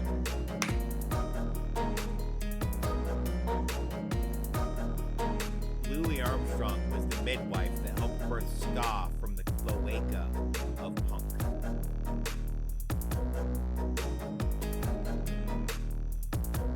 You guys heard it here first at LTN Media. There's packs of wild stray dogs that control most of the major cities. Anytime you just hear, almost the lava. It's like, oh shit, it's about to go down.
Hi, we're back. Sorry about that.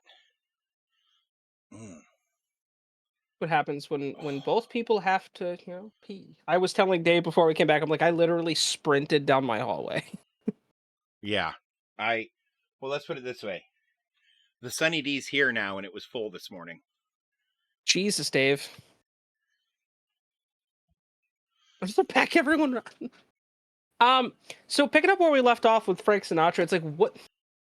Thinking about first off, how long his career lasted, and second, like, the impact he's left on everyone.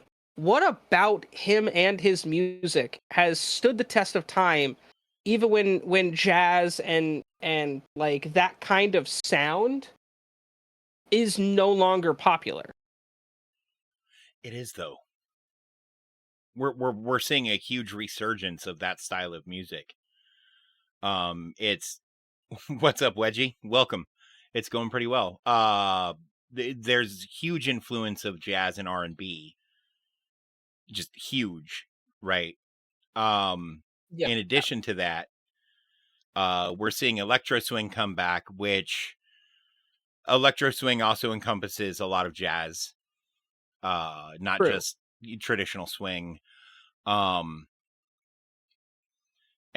even with acts like Richard Cheese seeing like spurts in popularity.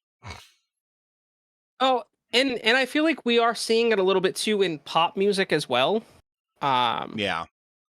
We're seeing a big resurgence in like the 70s like funk and disco sounds. And then some artists are like using a jazzy ish vibe a lot in hip hop. I mean it's just like it's funny to me that Well, he managed and to he's managing to still transcend music even right. long after his passing. Well, it's like 2 weeks ago we talked about some of the AI stuff that's being done with it, with Frank Sinatra. It's really good. Oh my god, yeah. The and like it all worked. It all worked in its Except own the way, which one with was Squidward. yeah. Sorry, Squidward pulled Squidward. me out of it. Sinatra's not your. Honestly, I'm here for. I heard that someone put Plankton, like created Plankton a metal band that's just like original music, just sung by Plankton. I was like, I'm Oh, actually here for no. this. I'm here for this. This is the vibe. I need to hear. I need to hear. I need to hear like screams from Plankton. Wake up, grab a brush and put in a little makeup. I hope that's a real thing. Hi there, stars that fade away the shake up. Why'd you leave the kiss on the table? Wait a minute. Here you go, create another fable. You wanted to. Grab a brush and a little makeup. You wanted to. You wanted to. Has the stars that fade away the shake up. You wanted to. I've never practiced that, but now I kind of want to. That could be fun. Just Mickey Mouse covering random fucking, probably exclusively System of a Down songs. System of a Down. Is that what we're doing after stream? No. Maybe. Dude, I'll grab Nugs and Nugs will be down. I'll have to tell Nugs, like, dude, we're making Mickey Mouse sing System of a Down. He'd be like, give me like 30 minutes. Give me like 30 seconds. I don't think you trust in my self-righteous suicide. I cried when angels deserve to die. Oh shit. Oh my god, the Mickey scream was better than I thought it was going to be. Dude, all right, no. Somebody, if anyone's making AI music out here, make Mickey Mouse cover a metal song. Just I want to hear someone I want to hear what that would sound like. A, B, C, D, E, F, you, and your mom, and your sister. That would be great, too. I want to hear that, too. Oh, that would be great. Fuck yeah, you honestly, and your friends. if you're taking if you're gonna make a Mount Rushmore of music, I guess, would Sinatra be on the Mount Rushmore of music? Oh fuck yeah! Oh fuck yeah! I'd put Johnny Cash up there too, and I'm not a huge same. Johnny Cash fan. Johnny Cash is iconic. You know who else I'd put up there though? Who? Beethoven. Oh, yes. Dude, have you ever heard Beethoven's Ninth covered by a fucking metal band? Yeah. Oh my god. It's just a metal song. Oh, yeah.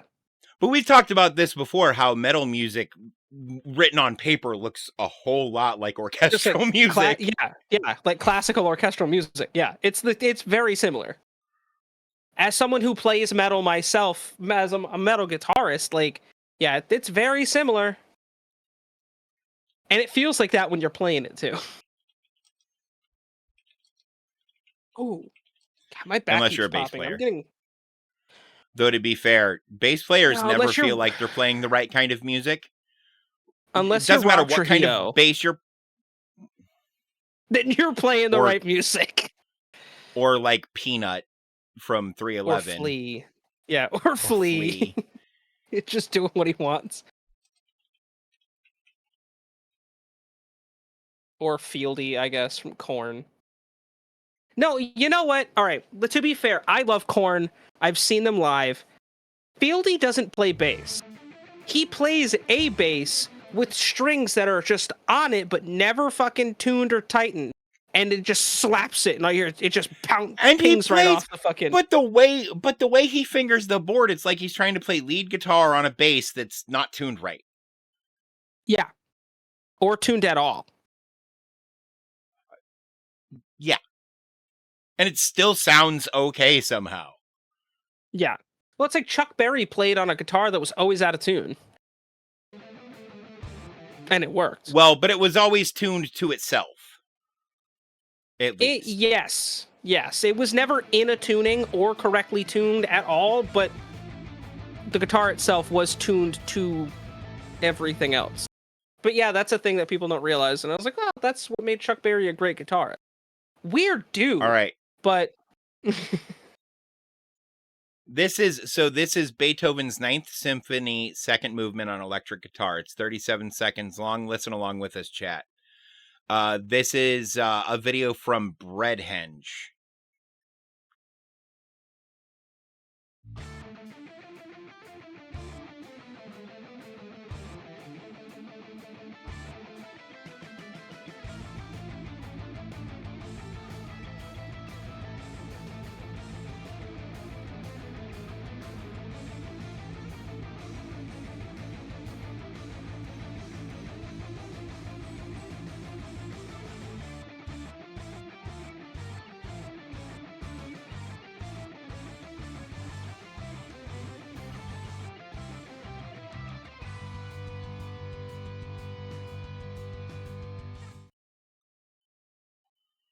Dave, I hate to tell you, this already exists. They're just called Trans-Siberian Orchestra. No, I know, but like that's what I'm saying. Is it's just Yeah. I'm sitting here, I'm like, is this... I was Beethoven like, is was this... writing metal music before it was cool. Yeah. And I say Beethoven would have Beethoven made a hell of a specifically because fucking you... writer for Dream Theater.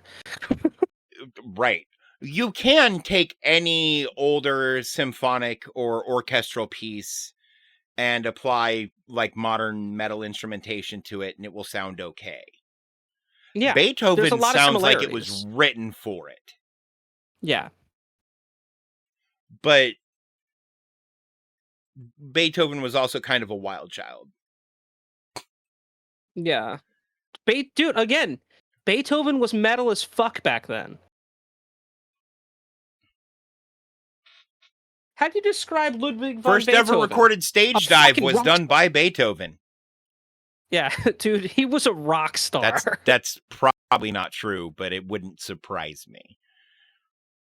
Yeah. No, I'm here for the... That was a lie that I here told for for the- content. I'm here for the Beethoven rumors. Could you imagine? Dude, Would you hear I'm that? here for the visual. Can you imagine him finishing do do do do? Just stands up from the piano, runs off the thrust of the stage, and just ah! Everybody's terrified Like and it's a doesn't know what to do, It's so a they just fucking drop him. Sex Pistols concert, just dives on the stage. Oh, are there any animators in the chat? Dude, please, if somebody can do that, where's Jay when we need him? Oh my god, that's a t-shirt idea right there. It's Beethoven stage diving. Beethoven stage or crowd surfing. There was so there was a video I found forever ago. I looked for it recently because I wanted to send it to you, but like I saw this video like 15 years ago in the early days of YouTube, and it was titled Beethoven. Oh god, is it what I think it is? It's drum and bass. Yeah, okay. The entirety of Beethoven's Ninth Symphony done in drum and bass. You know what? I feel like it would probably sound better if it was dubstep. I'm sure it exists. Yeah.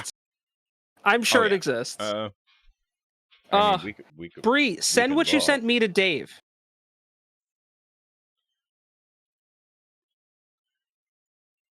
Bree sent me a TikTok that was Mickey singing Starboy. I'm a motherfucking star boy. So Look what you done. Bree, send that to Dave. Look what you've done. Shout out to The Weeknd, who is a former musician of the week. You know, we should have been smart like the girls and actually written down who we. Oh, yeah, but they're better than us in every way. Yeah. And I'm not just saying that because I sleep with one of them. Yeah, it's, you know what, that's a fair point. I don't. Tuesdays are definitely an enjoyable show. The girls are hilarious. No, they're so fun. They're so fun to work with. Oh, I enjoy my Tuesdays with them as well. All right, are y'all ready for this shit? I'm trying to put you in the worst mood. P1 what the fuck? Nelly .2 just to hurt you. All red lamb just to tease you. None of these toys on lease to. Made your whole year in a week too. It doesn't sound like Mickey to me though. No. Has someone to need a centerpiece? 20 racks of table cut from ebony. Cut that apple into skinny pieces. Then she clean up with her face. Man, I love my baby. You talking money, need a hearing aid. You talking about me, I don't see a shade. Switch on my side, I take any lane. Switch on my car if I kill any pain. Okay, so I know what the problem is. It's the Mickey Mouse voice tone, but without any of Mickey's inflection. Yeah. And you have to have the inflection for that character, otherwise it's just a generic high voice. That's fair. You know what I want to hear? Because it's the difference between, oh boy, and oh boy. I'm curious if somebody has gone and had Metallica, has a Metallica AI cover of just a random pop song. Could you imagine if that exists? I'm sure it does. And I'm sure it's wild as shit. Oh my god, there's a Fur-Elise dubstep trap remix. We're doing it! It's from Dubstep Gutter 5 years ago. It's the trap remix, alright.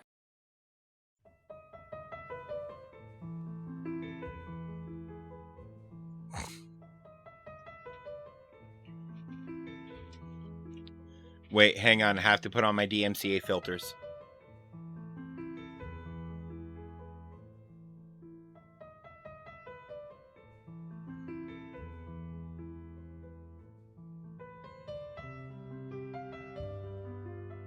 Oh my god, this drop is gonna be so fucking nuts. Oh my god. Send it to me, Bree. Send that to Dave.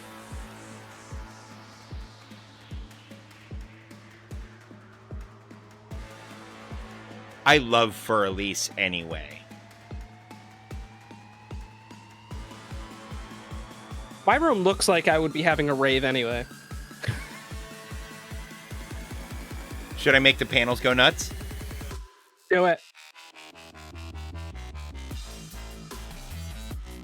Ooh, alright.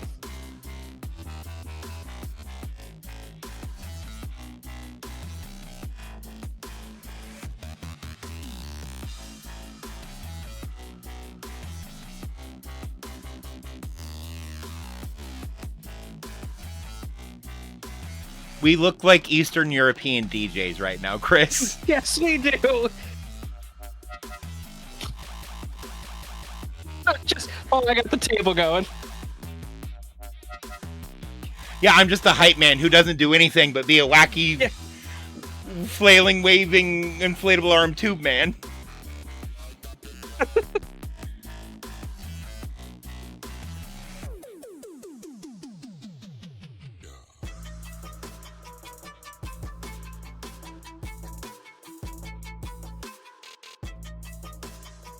Sounds like some shit Lindsey Sterling would do.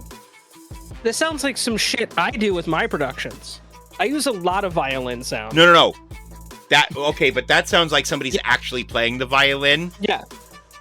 That is some Lindsey Sterling shit. I love Lindsey Sterling. Dude, She's goes got to so be Musician hard. of the Week some week. Oh my god, yeah. She made violin cool again. She did make violin cool again, and she's done violin with. Oh, yeah.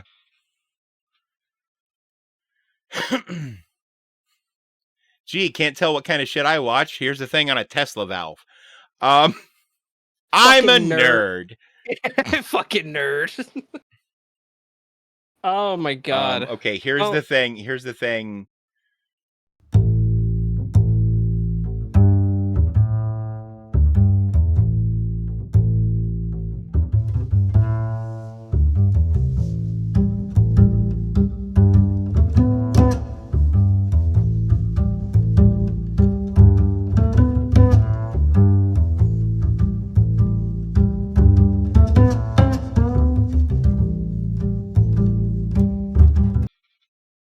That was terrific. Okay. That was terrific. Oh shit. Hang on. In an alternate universe with James Hetfield's the singer of the Backstreet. I asked AI to write a hang on. I found our activity. We are very quickly becoming a React channel because I need to see this right fucking now. Do you see the title of this shit, Chris? Yes. Okay, the name of the channel is AI. Oh my god, the images are terrifying. I asked AI to write a Metallica song about dinosaurs. I'm going to go ahead and throw the link in chat for everybody. Because I'm a good little content boy. This ought to be interesting. And, well, let's go.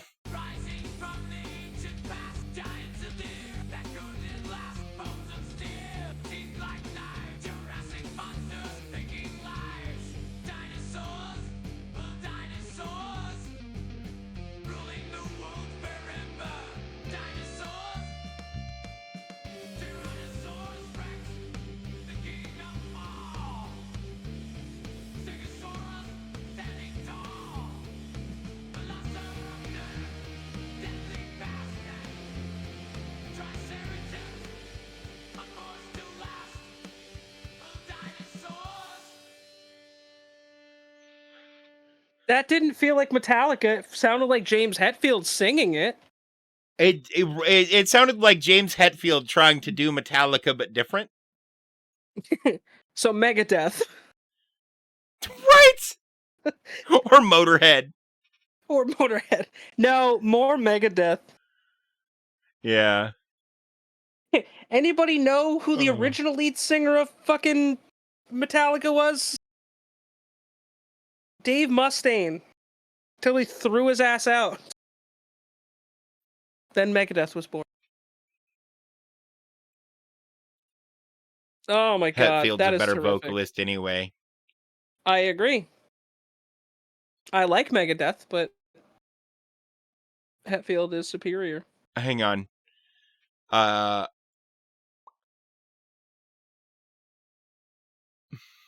Metallica AI. I made a bot to write a Metallica song. This is the link for this one. Man, you can't tell my two chat boxes for me and for LTN are right next to each other, fucking can ya? No.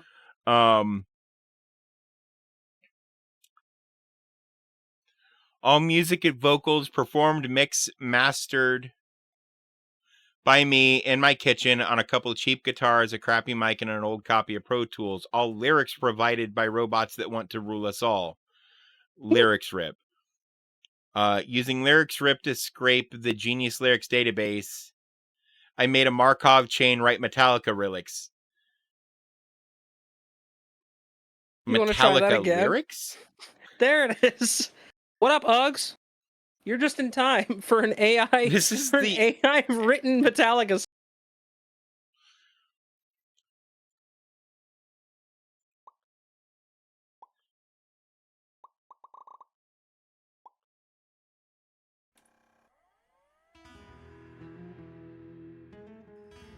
Put the lyrics of Metallica into a bot and asked it to write a song. This is what it wrote.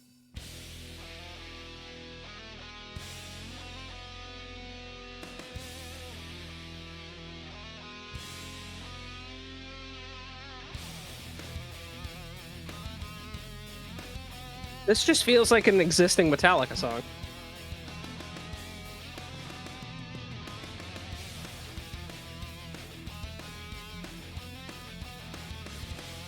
The pace, this person must be a big Metallica fan because the pacing, everything is perfect. They're also singing the vocals. The only thing done by AI here was the lyrics. Yeah.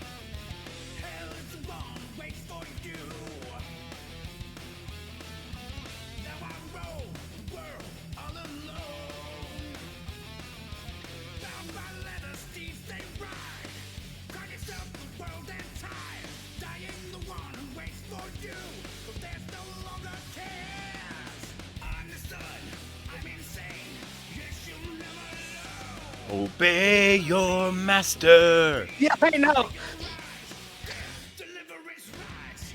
This whole fucking thing is just that album. The lyrics make no sense either. That's what makes this so much better. If they don't, it sounds fine. Yeah. Like, it has the on and off like consonant staccato that they do in writing down though. Yeah.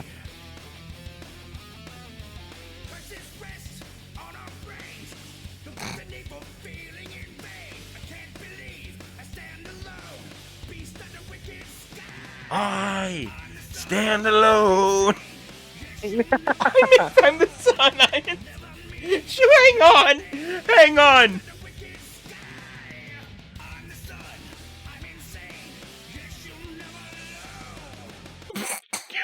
I'm the sun. I'm insane. Yes, she'll never love. Truer words have never been spoken by a robot.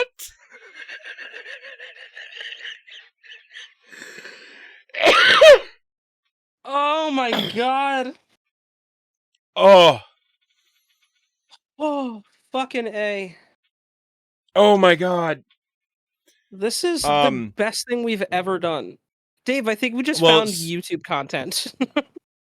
Okay, so Chris, also this is incredible. Chris, so you remember the other day when I told you I had an idea for how to change Music Monday to make it more interactable and enjoyable for everyone involved? Yeah. Doing this was the idea I had. Doing this? Just reacting?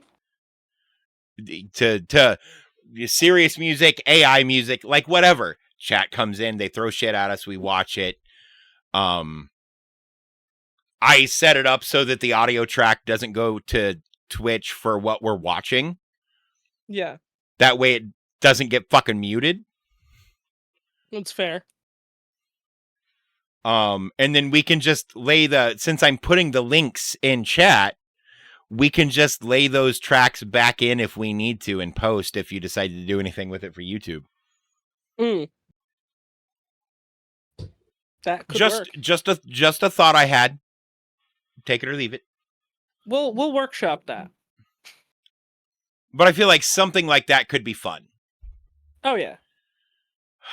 Yes, she'll never love. Yeah.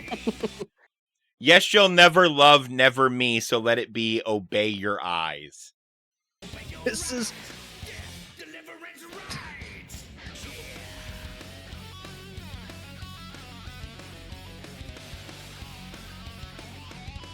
This just feels like a Kirk Hammett fucking guitar solo, too.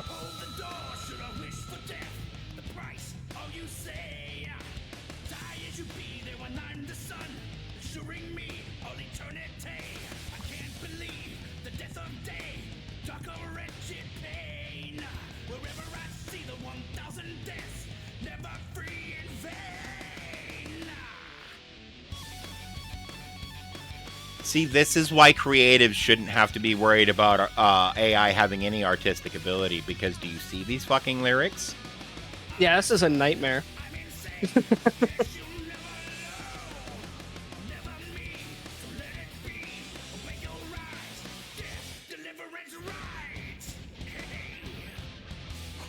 Hey. Okay, so barring the fact that none of that made any fucking sense, the actual music itself was awesome.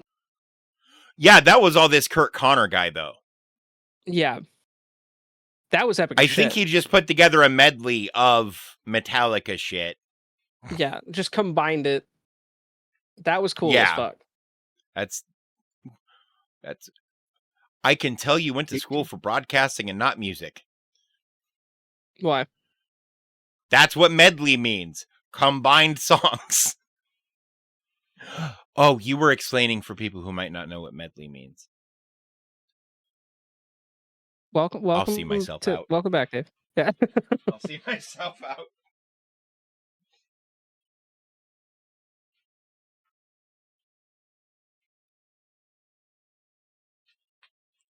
Oh, Dave. All right. I'm back. Whew. Oh, shit. You know what I do like about this is totally off topic. But I just saw a picture that I have open on my computer. You know what I love about playing games for the Nintendo 64 on my Switch? What? When the game has a picture of a map in game, but you don't get to bring that map with you, I can just screenshot the fucking map. There was no screenshot feature on the Nintendo. I mean, there's only kind of a screenshot feature on the Switch, but with it going through my computer. Cashew. What? Cashew. With it going through my computer. Cashew. Cashew. All I have to say is plums. That's All I what have that to felt say like. Cashew. Oh, fuck. Is cashew not enough for you? Then I will say M&M. I'm gonna make you a trail mix with Skittles. I'm here for it. Sour Skittles, too. Dude, I'm the kind of person who puts Skittles, Reese's Pieces, and M&Ms all in the same bowl. That is a special kind of person.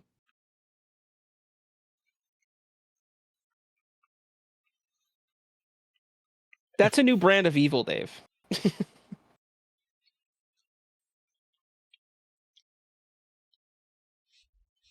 No, He's the like, new yeah, brand whatever. of evil is when you get the kid mix for Halloween, the big bag of the mix of shit. I take all the sixlets. Yeah.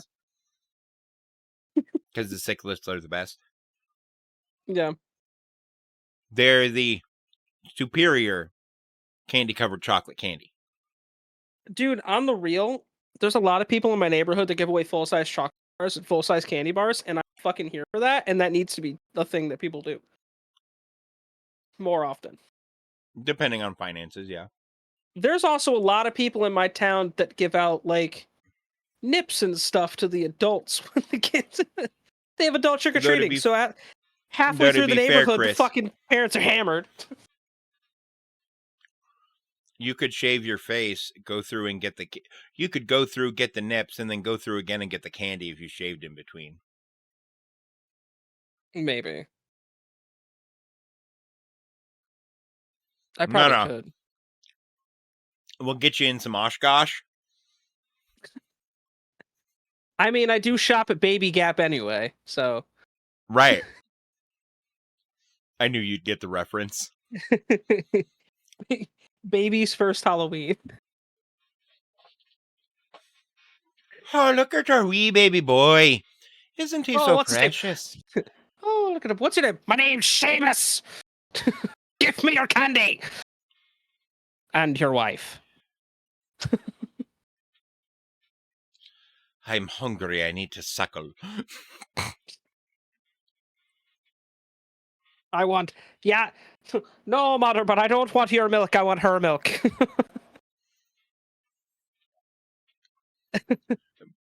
Fucking that Oh, Jesus. fucking the baby from Looney Tunes. It's not a baby, it's a full grown like mafioso dude who always disguises himself as a baby. I just think of the kid from fucking Grown Ups. When he just looks at Selma Hayek's character and goes, I want her milk. I was like, oh my god, all right. Oh, Hang anyway. on. Oh, Jesus.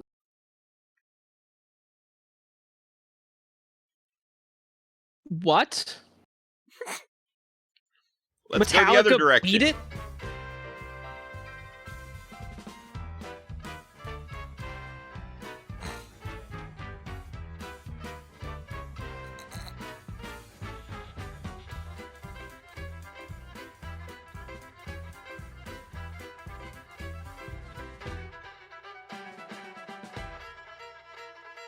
And pass away, grumbling away. I'm your source of self-destruction. Veins that pump with fear, something dark is clear, leading on. Pause it for a second. This sounds less like Frank Sinatra and more like Brendan Urie trying to do a Frank Sinatra impression. That's fair. I agree. Still sounds a lot better than I thought it was going to. Oh, same. Yeah, same.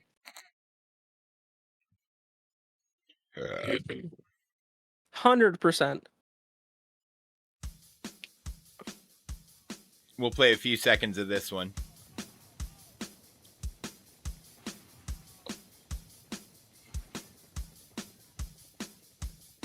Because I'd imagine the guitar comes in strong.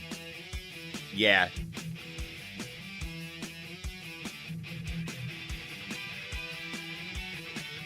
This is epic already. Yeah, I really like the instrumentation.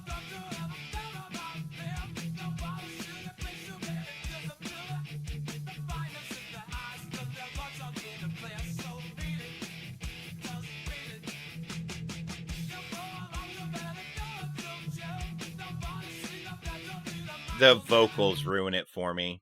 They're not So, great. fun fact, do you know who wrote the guitar parts and played the guitar parts on that song? The original song? I used to. Eddie Van Halen. Thank you, yes. And he performed it one time live with him. Oh my god. Okay. We need to watch this at some point. Oh, yes, actually. That's an after stream thing we have to watch. Oh, my back.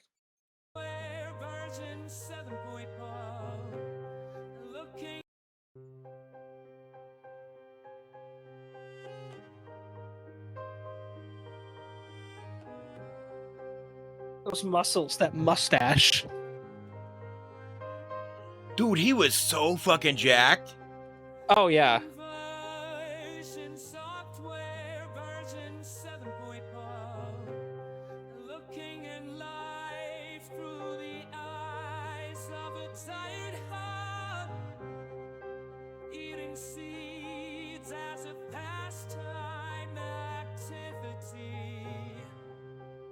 Toxicity of our city, yo, what if on the world, how deep on disorder, now, somewhere between the sacred silence and sleep, somewhere between the sacred silence and sleep. And somewhere Serge is weeping because he never got to do this with Freddie, because this sounds great. Because you know Freddie would have fucking done this with him. Oh, yeah. If Serge called him and been like, hey, I want to do a cool jazzy version of Toxicity with you, Freddie would have been like, All right, guys, let's yeah. get started. First album is Kill 'Em All, which I... Oh, God. I'm going to send you the link to this, Chris. Okay.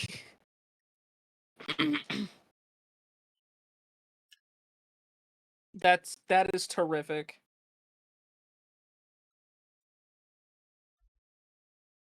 Oh.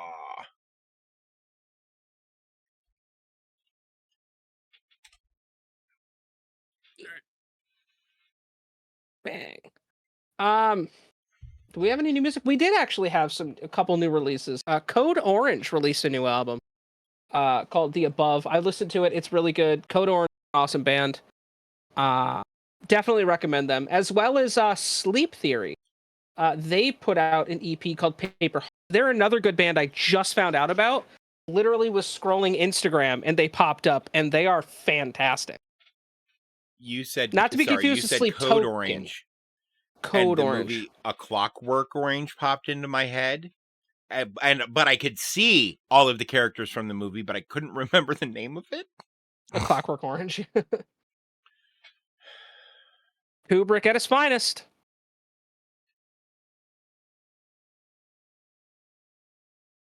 It's a great movie. Yeah, I haven't seen that movie forever. psychopath. Yeah. Have you ever seen Full Metal Jacket? Or The Shining? Or 2001: A Space Odyssey? That's, I mean, or Clockwork Orange. Clockwork Orange, yeah. Did he direct Citizen Kane as well? No idea. I'm not into shit like that. To be fair, I'm not into war movies either, but you kind of have to watch Full Metal. Oh, yeah. Jacket, not Alchemist. No, Orson Welles directed Citizen Kane.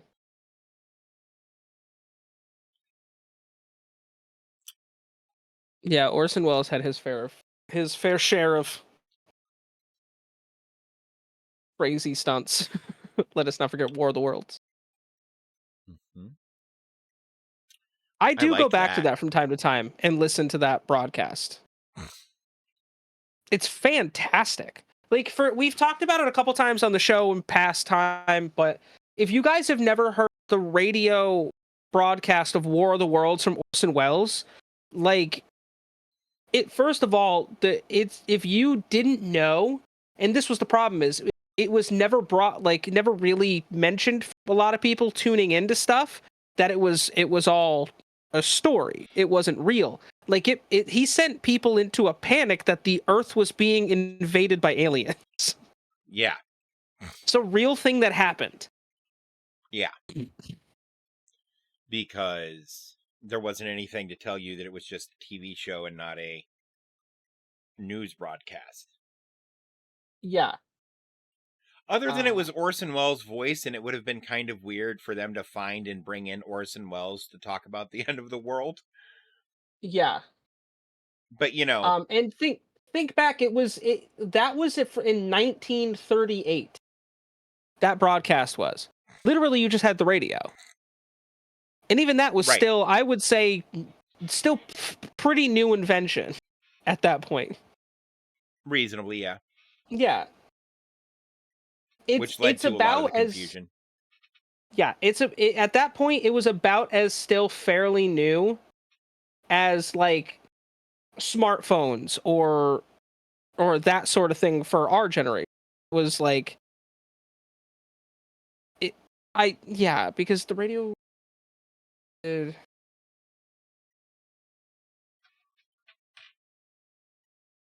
remember exactly when. I want to say 1895. Yeah, so you're still like 40 years out. So that's like, for us, the internet.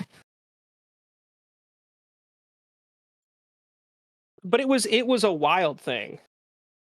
And Jeff Wayne created the single greatest. I thought so. He did a musical adaptation of The War of the Worlds. Oh, Jesus. I can only imagine. I thought that name looked familiar. Did you know that H.G. Wells and Jules Verne were the same guy? They weren't. No, Dave. We're back to Dave starting rumors. Just remember that. You guys heard it here first. And they both used to fuck Beethoven. Sorry, fuck with Beethoven. They liked his music. And that's where we got the orgy from. Right. That's what they did for their spare time. Yeah, yeah. Wells, they Verne, and made Beethoven invented the orgy together. Yeah. Like with each other. Now we're just talking bullshit again. Or is it true? I guess the world will never know. Considering that I don't think the time period of Vernon Wells overlaps with Beethoven being alive, so unless somebody was fucking a corpse. Or a spirit. A corpse. I don't know, man. You can't fuck No, ghosts. they don't line up, do they? No. Why is the Shia LaBeouf song still like the best choir performance ever? Lurking in the shadows. Hollywood superstar Shia LaBeouf. Oh wait, he isn't dead. Shia surprise! Shia surprise! You can do jujitsu! Oh my god, that video is. Yeah, I feel like we don't really have much else for these people at this point, except for us spouting more nonsense. I mean, A, I'm okay with spouting nonsense. B, I do want to talk about some of the Marvel stuff we missed thus far. Oh yes, yes.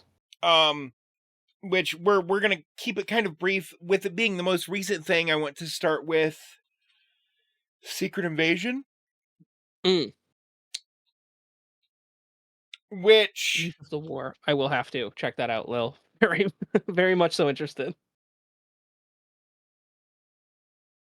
Okay. I'm gonna say this. It was a decent watch. It's the first time that sitting through one of the Disney Plus Marvel Cinematic Universe shows that I felt like it wasn't necessary. The whole show felt like a subplot to something else that didn't exist.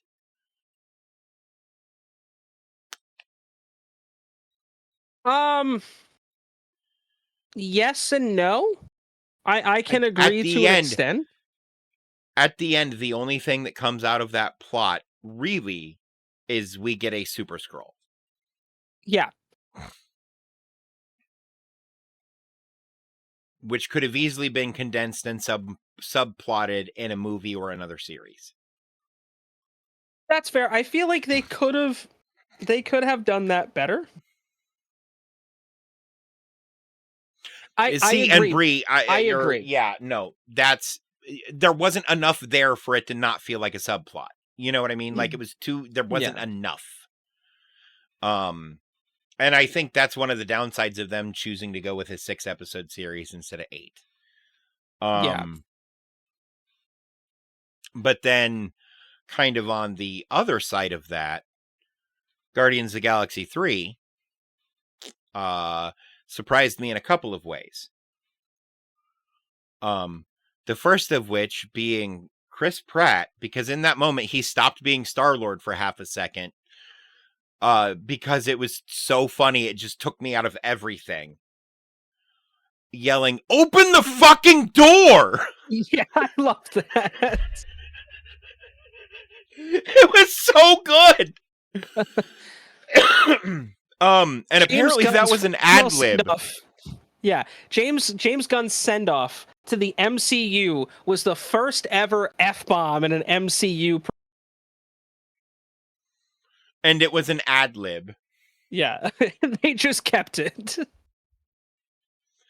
It was really good though. I can't imagine it being any different.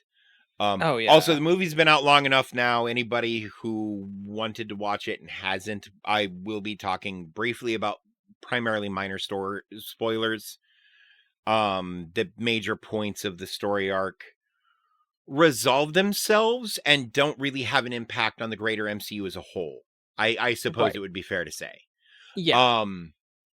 So it's as far as impact it will have on the MCU as a greater whole, there are a few characters that I think that we'll see in other capacities, Star-Lord being one of them. Right. Well, Star-Lord's gonna get his own standalone something. I do know that much. Same with, I don't think the Guardians of the Galaxy as a whole property are done. I just think the Guardians as we know them are no longer. Oh, not only that, but they're not going to make another Guardians movie. Like No. there's nothing's going to be a Guardians property. It's going to be the Guardians Yeah. and other things. Right. And I think in part because who the fuck wants to step in after Gunn left and go, oh yeah, I can do that.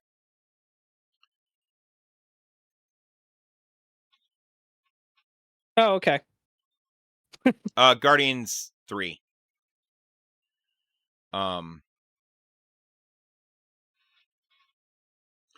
But we're gonna see Star-Lord and stuff. We're probably gonna see, oh my god, the robot lady. The sexy bald robot lady. Nebula. With the magic hand. Nebula, yes. Nebula. Nebula. Yeah, she's not even sexy to me because she's physically attractive. She's sexy to me because she's angry and always right. That reminds me of someone. It's me, asshole. Yeah, I know. Yeah, no, same. But I found the story overall very fulfilling. Yeah. I feel like it was a good resolution to the true hero of the 3 movies, in my opinion. Yeah, no, I can agree. We finally got the one thing we were asking for. We got Rocket's backstory, which is such an important part of why Rocket is who he is. Mm-hmm. And I'm on it's to the point now where, like, watching the film, I'm okay with the fact that they didn't do it before. Like, I'm okay with that now. Because at first I wanted that in the first movie, at least in some capacity, so people can understand why Rocket is Rocket. Right. But I feel like the way Rocket that James also doesn't Gunn talk did about it, his past, and I feel like that was the right creative choice with the direction they were going with the story overall. Yeah. Yeah. I agree. No, I agree with you 100% there. One of my favorite parts, and this is stupid just because, but Drax nailing that kid with the fucking ball in the face. Yes. Just cleaned that kid out. Nebula just looking, Groot, kaiju mode. I am Groot. The fuck? Oh, kaiju Groot. Fuck baby Groot. We need more kaiju Groot. We need more kaiju Groot. We need more adult from, like, the first post-credit scene kaiju Groot. Because he's already as big as kaiju Groot was without being in kaiju mode. Yeah, I know. Also, I love that we actually got Cosmo as a prominent character in this one. Yes, because Cosmo... So the Guardians never ran nowhere after the Collector was booted. Cosmo did. Yeah, Cosmo did. Yeah. And it seems like in a capacity Cosmo still does, because Cosmo has for a long time kind of been part of the adopted Guardians. Yeah. Just like some of the Ravagers. Adam Warlock is like an honorary Guardian. Some of the Ravagers are. Well, I mean, fucking half of the Guardians, like in the first Guardians, half of them were Ravagers. Yeah. Because Yondu was in the original lineup and he was a Ravager. Yeah, in the 70s when they first launched it. Yeah, I actually have. Did I've shown you my? Yeah. First edition, haven't I? Yeah. Because the version of the Guardians that we know today, that wasn't a thing until like 2008. Right. So, like, it's funny to think about. Even then, it wasn't a thing because Star-Lord wasn't a major part of the Guardians until right before the movies came out. I agree, Lil. That's very true. The Guardians game was spectacular. Oh, yeah, no, I loved the Guardian. I played the whole fucking thing on stream. It was fantastic. In fact, I think I have a clip about a hentai fuck tentacle that Chris made. Yeah, it sounds about right. Yep, yeah, that also sounds about right. Because he's like, yo, I'm playing this game too. And then I said the thing about the hentai fuck tentacle, and he's like, well, that got clipped. Yeah. No, I couldn't, like, turn that down. What's the second one called? The retentickling. Yeah. Anyway, tentacles. The third one's called the threnticle. Oh god. You just fucking raw dog shove that 3 right in the word tentacle. The word 3. So it's THREENT, like, and then the rest of the word tentacle. So it's threnticle. Yeah. Tentacle. Dave just mansplained the word threnticle. To be fair, I also made up the word threnticle. You mansplained something you made up. It's not mansplaining at that point. It's defining. Is it not? Are they not, like, No. kind of the same thing? No. Mansplaining is when you explain something to someone who you know knows what you're talking about. Chris, fuck you. Fuck you. Fuck you. I'm done. Dave is done. That was perfect. Oh, I feel fulfilled now. Thank you, Dave. Thank you for that.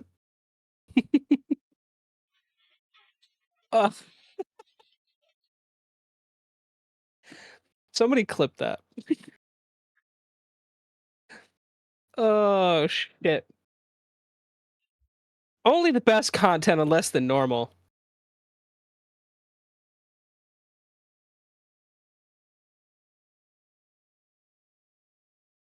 Oh god. I mean, Lil, I feel like that might be threnticle adjacent. Still falling under, I would say, we're just creating lore for this. Put it in the dictionary, Webster. Threnticle.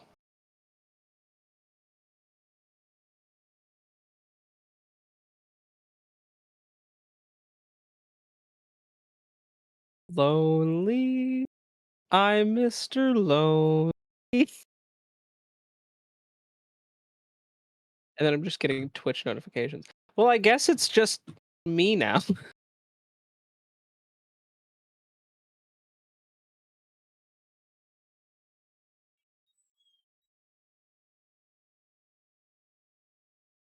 Oh, yes.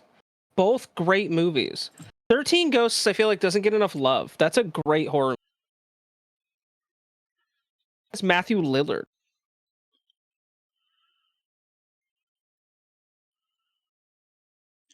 Sorry, I figured that was a good time to go pee since I got up anyway. Always watching without me. Oh god. Now again, threnticle, not to be confused with thrusticle, which is a third testicle. Which, yes. Yeah. My word, you're a tripod. Look, it's like a baby's arm holding. Yeah. It's like a baby's arm. Like a baby arm holding an apple. Yeah. If you ever get tired, you could use it as a kickstand. Oh shit. The Longest Yard? Is that what that's from? No.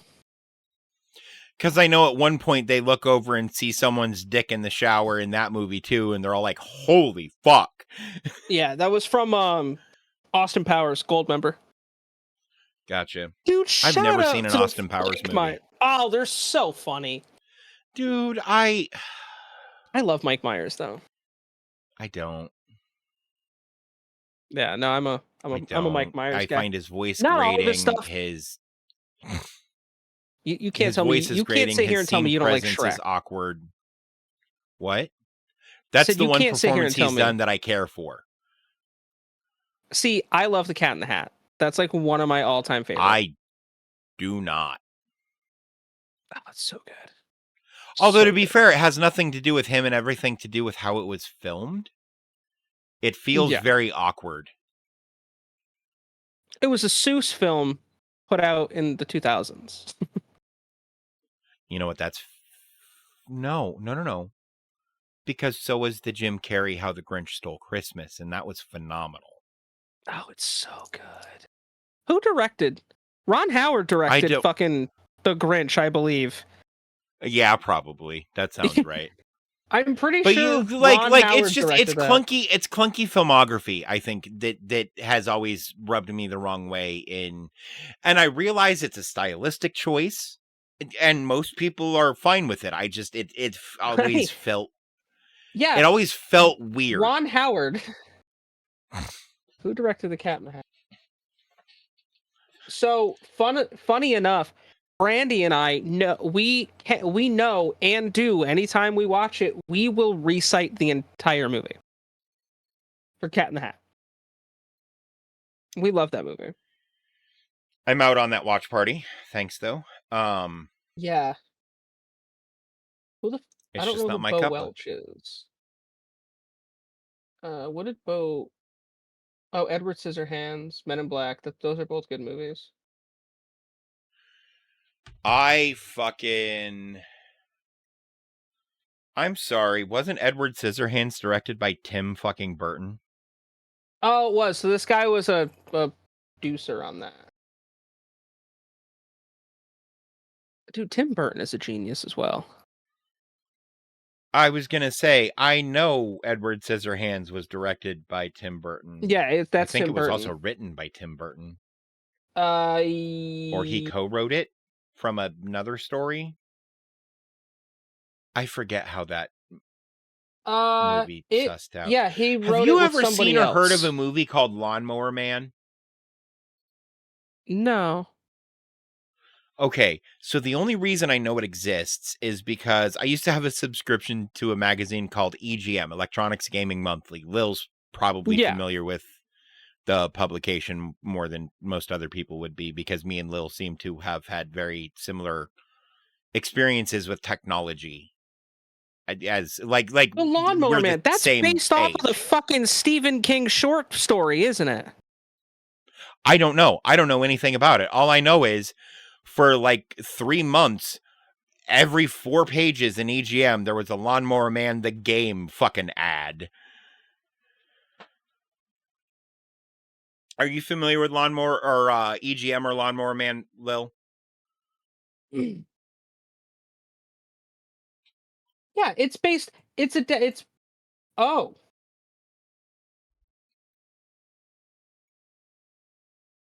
So the film is adapted from a merging of the 1975 short story by Stephen King and an original screenplay entitled Cyber God. Well, apparently both the movie and the game suck. Yeah, I would say I've heard of the Oh, right, you're Lawnmower Man across the as a Stephen pond, so King you would story. have been fucking, what were the Euromags that were the equivalent to EGM? I can't even think now. It made $38 million in the box office.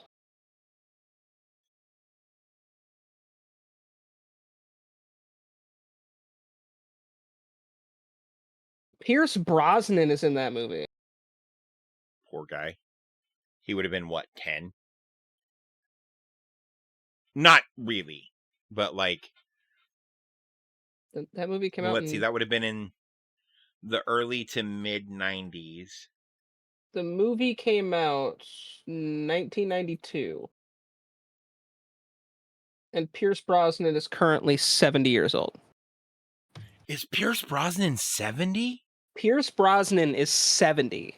And he still looks damn good for 70. That means in 92 he would have been 40? Yeah. 39? Something like that? Yeah.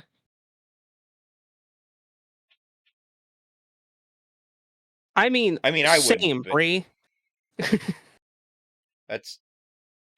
not my thing. Yeah.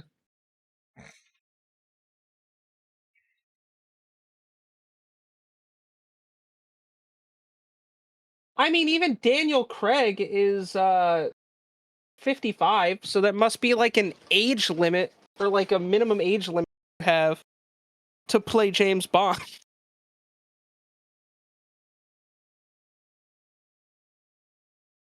See, I now have this thing in my head, and I can't put my finger on it.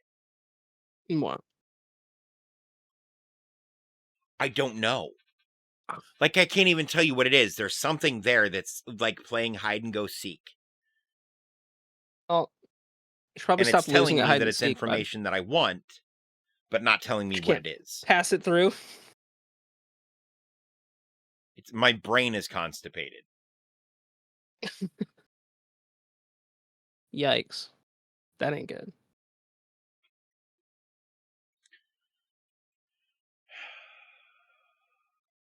Oh, I think Sean Connery was almost 40 when he started. This is what I was going to say. I think he was almost 40 when he started playing James Bond. Hands down, Sean Connery is the best James Bond. Yeah. Yeah. Like, And I would say the only one close might be Roger Moore. yeah, that's fair. The worst, in my opinion, is Daniel Craig. I agree. I wasn't a huge fan of Pierce Brosnan as an actor in general until like later on. What movie did I see him in that I really liked?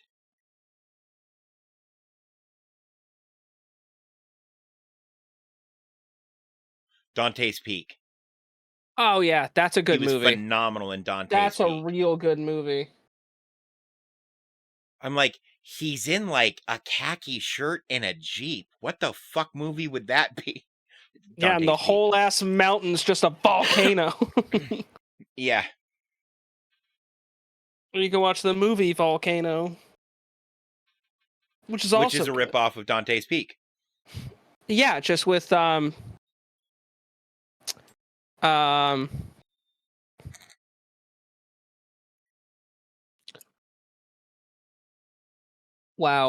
What is his fucking name? Is it Volcano that came out right after Dante's Peak, or was it? This is gonna bother me. Who's in the fucking movie? 97 film. Tommy Lee Jones. Volcano came out in 97. Dante's Peak came out 97. Yeah, I think like 3 months before Volcano. Must have been a... Alright, that came out in February. Volcano came out April. So Because it somebody felt had like the one of same those. idea. Well, like Pacific Rim and Atlantic Rim. What the fuck's Atlantic Rim? It's a big robot kaiju movie that takes place on the Atlantic seaboard because monsters are coming out of a hole in the bottom of the ocean. Yes, that is also the plot to Pacific Rim, but on the other side of the country. It's yeah. In tradition. I didn't know anything about this movie. Dude, it happens a lot. The only reason people know Atlantic- Volcano exists is they got Tommy Lee Jones to front it. Atlantic Rim is a mockbuster of the Warner Brothers Pictures film Pacific Rim. Okay, then All there's right, another so one that's... No, there's another serious movie that's supposed to be Pacific Rim, but on the other coast. That's just like how Volcano did. Where it's like somebody got a hold of the script like a month into the other movie's production and went, okay, let's here's my homework, just change it so nobody knows it's the same sort of shit. But Volcano is a different story. The only thing that there's similarity is that there's a volcano involved. Uh-huh. They're totally different movies. Okay, but here's the thing. So the main crux of both of those movies is that it is a volcano, right? Right. The whole story of both those movies is based around it's a volcano, and the people have jobs, right? I So suppose, yes. in the year Men in Black came out, if another movie came out 2 months later, that the main crux of that film was that there was a secret government organization that handled extraterrestrial, uh, uh, uh, like travel visas to visit Earth. Yeah, but like again, they came out a couple months apart from each other. If it were, I could see your point if it were like a year later or something like that. But the movies came out like a couple months apart. I don't know if that's Yeah, that's necessarily why like I'm saying somebody got a hold of a script, because that shit used to happen all the fucking time.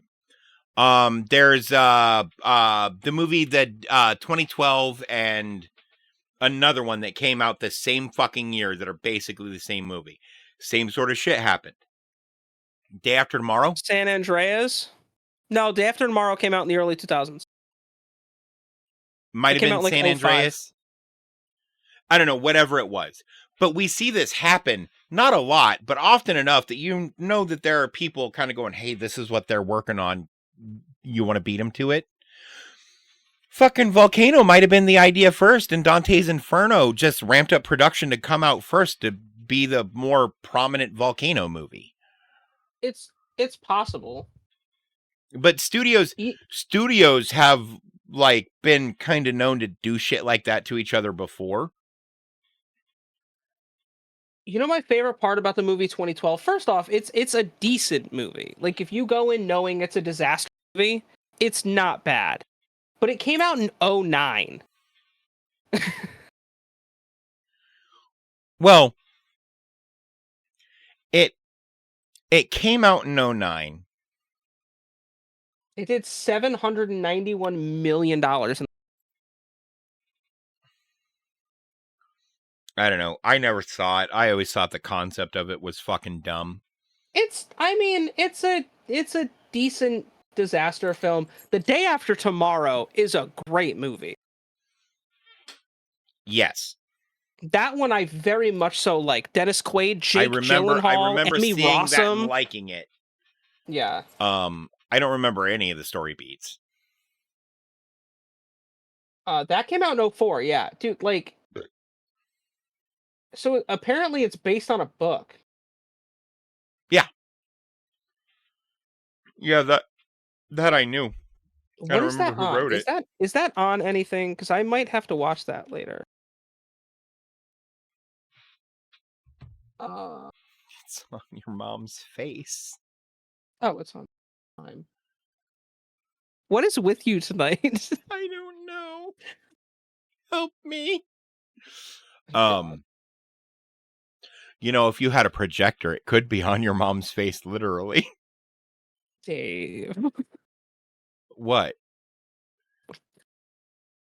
This guy.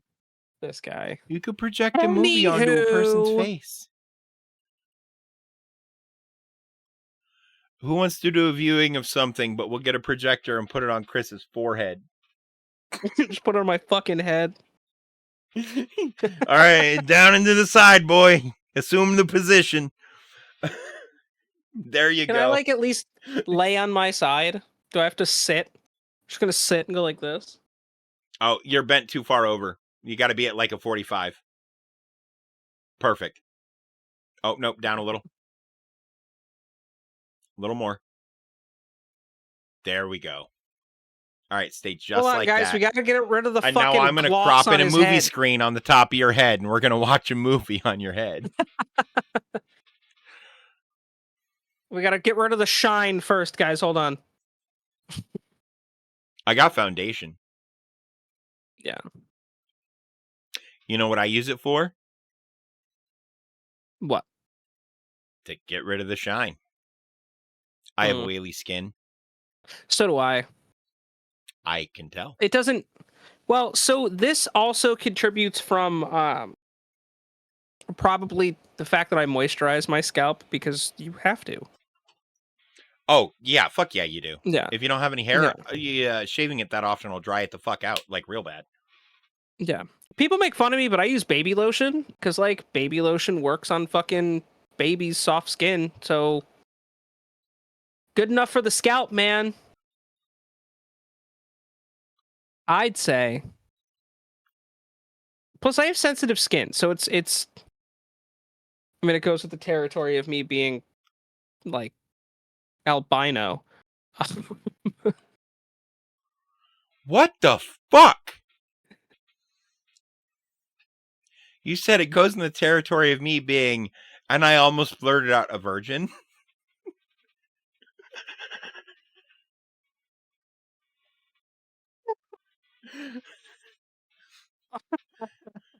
Which would have been funny in the moment, but is funnier Yeah. now in hindsight. Been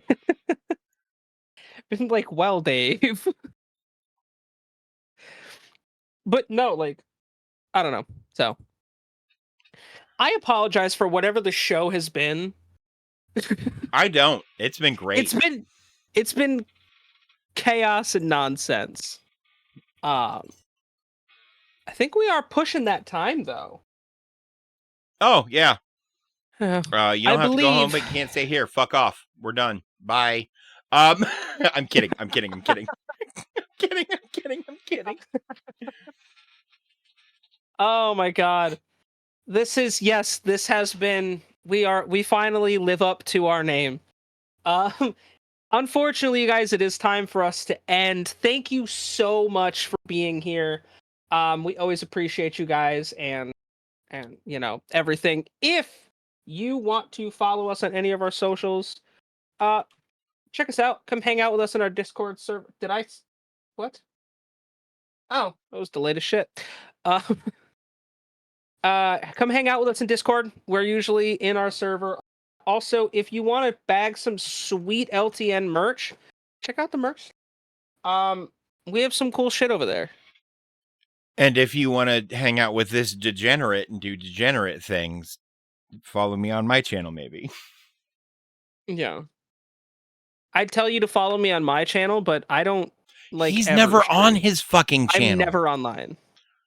If 'Cause he's I'm always live, doing he's stuff. fucking here. Yeah, I'm always doing LTN stuff or working. Like, I'm always busy. I never have time to stream. Me too, with your mom.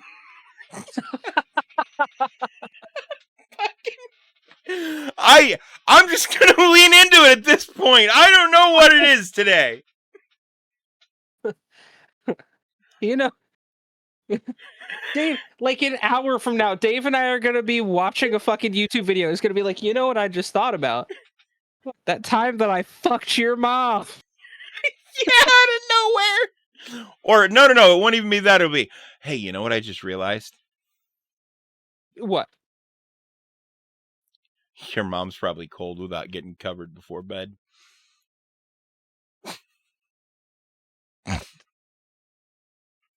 Jesus Christ. Anyway, on that Off note- the cuff. Off the fuck. It looks like I'm. Remember, kids, down the lane, not across the street. that is awful advice, Dave. At least make sure you have Papa Roach or My Chemical Romance on. No, that is also don't. That's funny to us, but don't. You're right. It's got to be Love Me Dead by Ludo. No, that's even worse. That's like suggesting She moves red through wine. moonbeams slowly. She knows just how to hold me. It's your mom, by the way. And when her edges soften.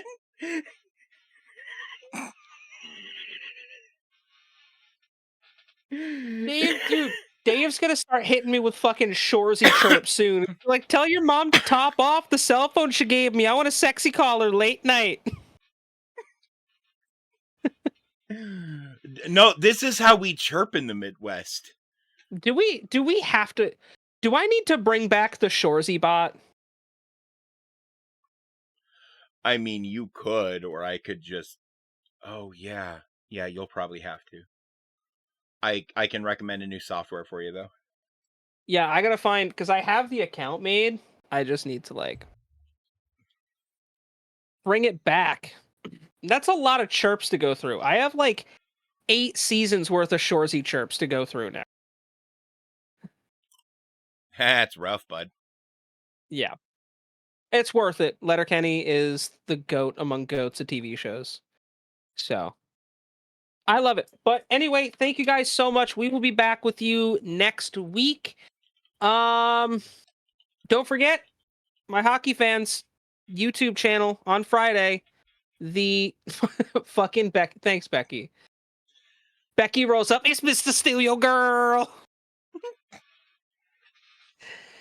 Yeah, Friday up on the YouTube channel will be the first episode of season 2 of Pucked Up. Really excited about it. Make sure if you guys want to go watch myself, D, and Danger talk about hockey and maybe threesomes, you gotta watch. Get fucked Dave's up like, with what? Pucked Up. That also might be a thing that happens. But anyways, thank you guys. Dave, you want to hit him with that special? Until we see y'all again, keep it simple. Voice. Stay hate weird. the- This has been less than normal. And your mom.